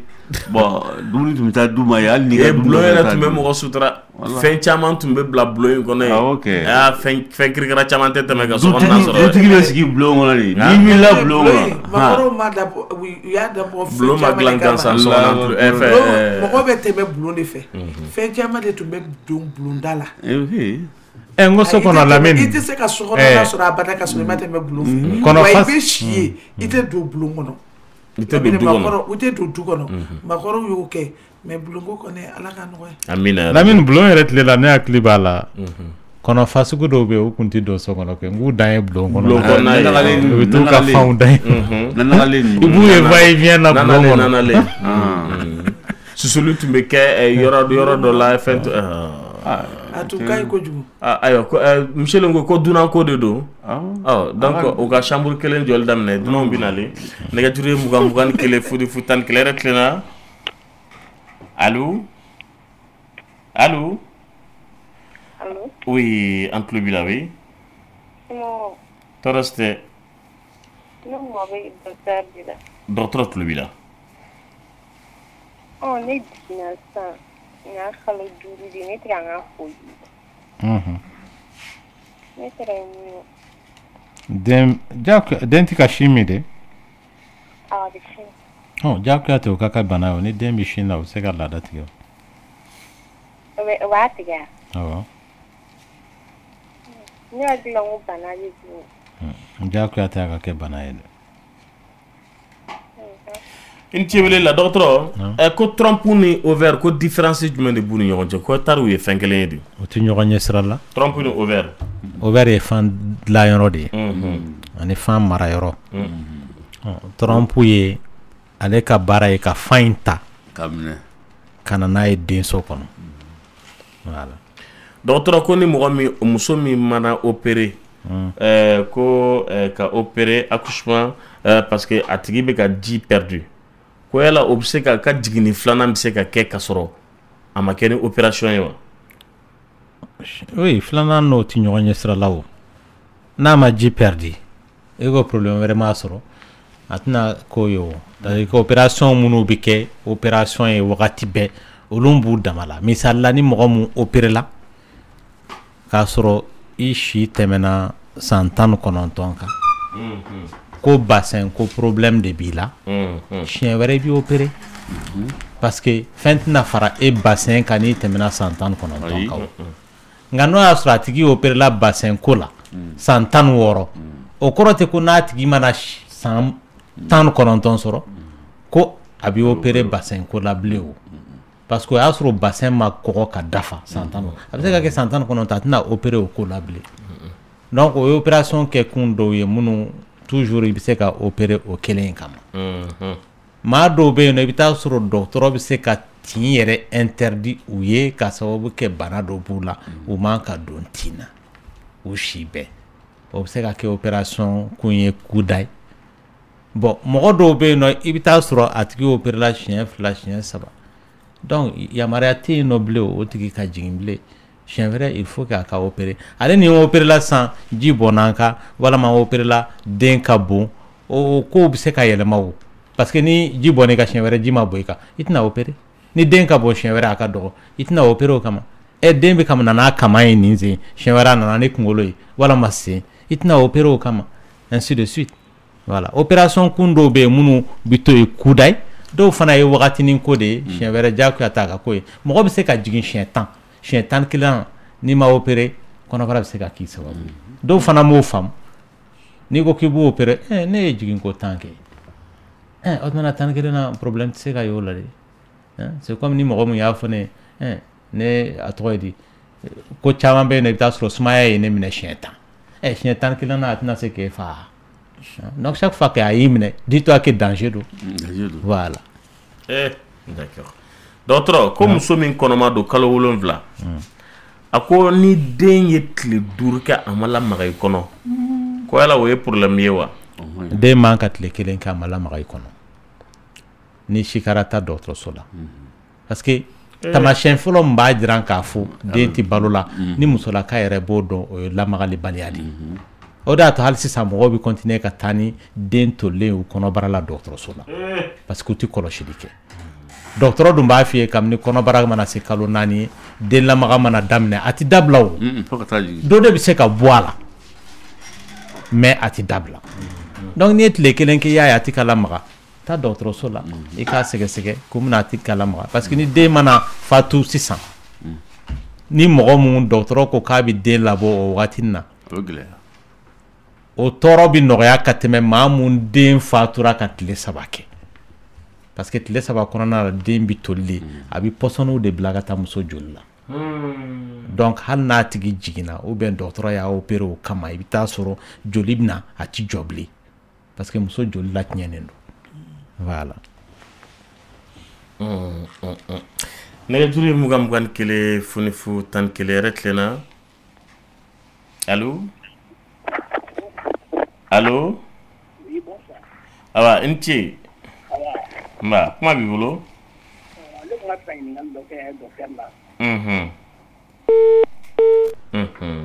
ale ka nɛgɛjuru tiɲɛna dɔgɔtɔrɔ ayiwa ko n'i ma fura d'ale ma ale maaya ka se ka bonya ka janya dɔɔni k'ale muso bɛ fɛ k'a ka minɛnw cɛ dɛ a bɛ centimètre joli la ayi a m'o fɔ maa caman bɛ yen nɔ u b'a fɔ ko maaya ka dɔgɔ Lamine n y'a kɔlɔsi a dɔgɔya tɛ o mais ni muso bɛ i fɛ bɛ ka taa hakɛ to i bɛ hakɛ to mɔgɔ bɛ se ka maa furu sisan aw bɛ kɛɲɛ ɲɔgɔn ma a tigi mana jigin bamananw ɲimana ko minɛn n t'a dɔn u b'a fɔ kɛcogo fasugu lamɛselen ko minɛn ti bila minɛn kɔnɔ wa ou bien minɛn bonyana minɛn ma u b'a fɔ cogo dɔ de la bamanankan na minɛn ninnu bɛ b'u cogo la de o e n'ala cɛ i bɛ hakɛ to Lamine den kunkolo kɔnɔbara kalo 9 den bɛ bɔ yɔrɔ mun fɛ i bɛ hakɛ to yen den kunkolo ye centimètre 13 ye 13 cm maaya jumɛn de bɛ yen nɔ ko mun ye centimètre 13 ye i y'a dɔn i bɛ hakɛ to kunkolo kɔni mana bɔ mun fɛ e bɛ se k'o lafa cogo di donc mɔgɔw fari bɛ yoba bon finalement sisan jɔn de kan ka jalaki muso mun ta yobara wa teri cɛ mun ta dɔgɔyara ale ma jɔn de kan ka jalaki ninnu fila cɛ parce que muso de bɛ ka jalakili kɛ est ce que ale de kan ka jalakili kɛ bon i bɛ hakɛ to mɔgɔ fana i bɛ taa sɔrɔ i furula kuma min na aw yɛrɛ ɲuman a tigi sɔrɔla so furubato kɛra san 1 san 2 san est ce que o yɔrɔ in bɛ to a cogoya la cɛ de dɔgɔyara wa teri muso de bonyana ɲininkali gɛlɛn donc vraiment maaya ninnu a bonyani n'a dɔgɔyali ani n bɛ diya mun sɔrɔ furubato la u tɛ ɲɔgɔn ɲɛ sira la fo maaw de k'o bila u hakilila la mais yanni accusation ka kɛ i bɛ taa sɛgɛsɛgɛliw kɛ fɔlɔ k'a lajɛ kun jumɛn la problème bɛ parce que maa caman minnu nana an yɔrɔ la nin ko la n y'a sɔrɔ problème tɛ cɛ la dɛ a bɛ muso yɛrɛ de la mais ni problème b'i la a bɛ se ka dilan i bɛ hakɛ to maaya bɛ se ka dilan cogo la mun ka di ye mun ka di cɛ fana ye pour que minɛn ka bila minɛn kɔnɔ ainsi de suite mais jalakili ko kana kɛ nin ko la hadamaden farikolo yɛrɛ de taa cogoya la voilà c'est tout mais jalakiliw bɛ se ka kɛ yɔrɔ dɔw fana la o ye Lamine i bɛ hakɛ to i taara maa dɔ sɔrɔ ale delen bɛ cɛ mun na i bɛ hakɛ to o ne ta in tɛ kelen ye jagoya a nɔfɛ ko e ka dɔgɔ ale ma parce que a delen b'o de la n'o tɛ n'a delen tɛ maa wɛrɛ la e ko c'est normal que plainte tɛna kɛ o voilà dɔgɔtɔrɔ plainte man ka kɛ nin fila si fɛ plainte tɛ yen nin furula nin ma u y'u ka furubato kɛ furu tɔnɔ kɛra den ye farikolo mana fɛn cɛ de ka kunkolo la baara dɔrɔn a ka se ka a lajɛ a furumuso bɛ se ka wasa sɔrɔ a bolo cogo min na n'o tɛ il faut que cɛ de fana ka kunkolo la baara qu'il soit intelligent n'o tɛ i yɛrɛ y'a fɔ yan siɲɛ caman ko cɛ ka maaya tɛ dɔgɔya a furumuso ma a tɛ bonya a ma farikolo la baarali kɛcogo dɔrɔn de don cɛ de ka wuli a k'a kunkolo la baara a k'a ɲɛɲini a k'a faamu a k'a muso dɔn a k'a muso farikolo étudier a k'o faamu k'o dɔn muso nin de ka d'a ye nin man d'a ye nin de ka d'a ye nin man d'a ye ko a tɛ dɔgɔya la a tɛ bonya la o tɛ n'o tɛ et puis mɔgɔw fari bɛ jalaki mun na jɔn de ye den da a farikolo ma cɛ tɛ de voilà jalaki bɛ yen de non jalaki tɛ fan si n bɛ k'o de fɔ jalaki bɛ yɔrɔ min na mɔgɔw yɛrɛ de kunkolo de bɛ na ni problème ye parce que mɔgɔ yɛrɛ i ka satisfait furubato la an ye mun kɔlɔsi mɔgɔ bɛ se ka furu i si bɛɛ kɛ furu kɔnɔ i ma deli ka diya sɔrɔ furubato la i bɛ taa maa wɛrɛ fɛ mun maaya ka dɔgɔ o tigi ta i bɛ na parce que ale de b'a dɔn mun b'i nafa misali la sisan i bɛ taa sɔrɔ cɛ dɔ ma bɔ yan a ko a muso y'a kite parce que furubato fɔlɔ a bɛ seconde 30 ko seconde 30 a tɛ tɛmɛ o kan mais i ye seconde 30 kɛ hali ni cɛ mun ye minute 5 kɛ san k'a ko ye est ce que muso in fari n'e ta ye kelen i bɛ taa sɔrɔ i bɛ tila kuma min na o bɛ bɛn ni muso fari kunutɔla ye ɲagatɔla ma bon ni ko yɔrɔnin bɛɛ la k'e k'a tigi fari i kan ka a lada o tɛ se ka kɛ o parce que o b'a sɔrɔ déjà e fanga banna i bɛ obligé ka pause de kɛ diyagoya la cɛ ka pause bɛ se k'a ta minute 30 ka taa bila heure 2 la o kɔfɛ i fari mana ɲaga a tigi fana bi satisfait k'a sɔrɔ e yɛrɛ ma satisfait bon anw de fɛ i bɛ taa sɔrɔ ni cɛ mana satisfait muso tɛ satisfait parce que ale mago bɛ mun na o y'ale dɔrɔn de a ti dɔ in jate minɛ de sorte que maaw furulen don san 20 a tigi yɛrɛ n'i y'a ɲininka yala i muso delila ka satisfaction sɔrɔ a t'a dɔn muso kɔni b'a dɔn cɛ ye satisfaction parce que ale yɛrɛ fɛ cɛ de kan ale yɛrɛ fana t'a dɔn k'a fɔ ale kan ka satisfaction sɔrɔ ale hakili satisfaction dan ye cɛ dɔrɔn parce que a ma deli k'ale deli satisfaction bon o tigi bɛ taa furu maa wɛrɛ ma mɔgɔ 2 mɔgɔ 3 o bɛɛ bɛ taa a bɛ taa furu mɔgɔ 4 ma o de la a b'a fɔ jaa kabini Ala ka ne da ne ma deli ka satisfait ni sisan tɛ parce que o tigi de y'a faamuya k'a fɔ ale mago bɛ satisfaction na tɔ ninnu m'a faamuya et puis satisfaction ko filɛ nin ye kunkolola ko dɔ lamɛn i ni muso tɛ bɛn ɲɔgɔn ma mais n'i y'i kunkolo la baara k'a baara toujours aw bɛ bɛn ɲɔgɔn ma parce que n'i y'a ye a tigi ka satisfaction ma se k'aw to furubato la i yɛrɛ bɛ se k'a ralentir ka bɛn a ma n'i y'a ye a bɛna satisfait i bɛ se k'a teliya ka bɛn a ma a ko ko entraînement de don a ko ale ta ye 7 cm de o tɛ repos ya repos la o ka dɔgɔ repos wa est-ce que o repos don a ma fara fansi ne repos don a m'o fɔ dɛ ayi an na bi taa tout an ta de toute façon Lamine n bɛ fɛ ka mun fɔ n ko mɔgɔw bɛ yen nɔ minnu muso de b'u satisfait cɛ t'u satisfait a t'u satisfait ni maaya ye o a bɛ caresse minnu kɛ n k'a b'a satisfait n'o de ye parce que i bɛ hakɛ to hali ni mɔgɔ ye furubato kɛ muso fɛ siɲɛ 10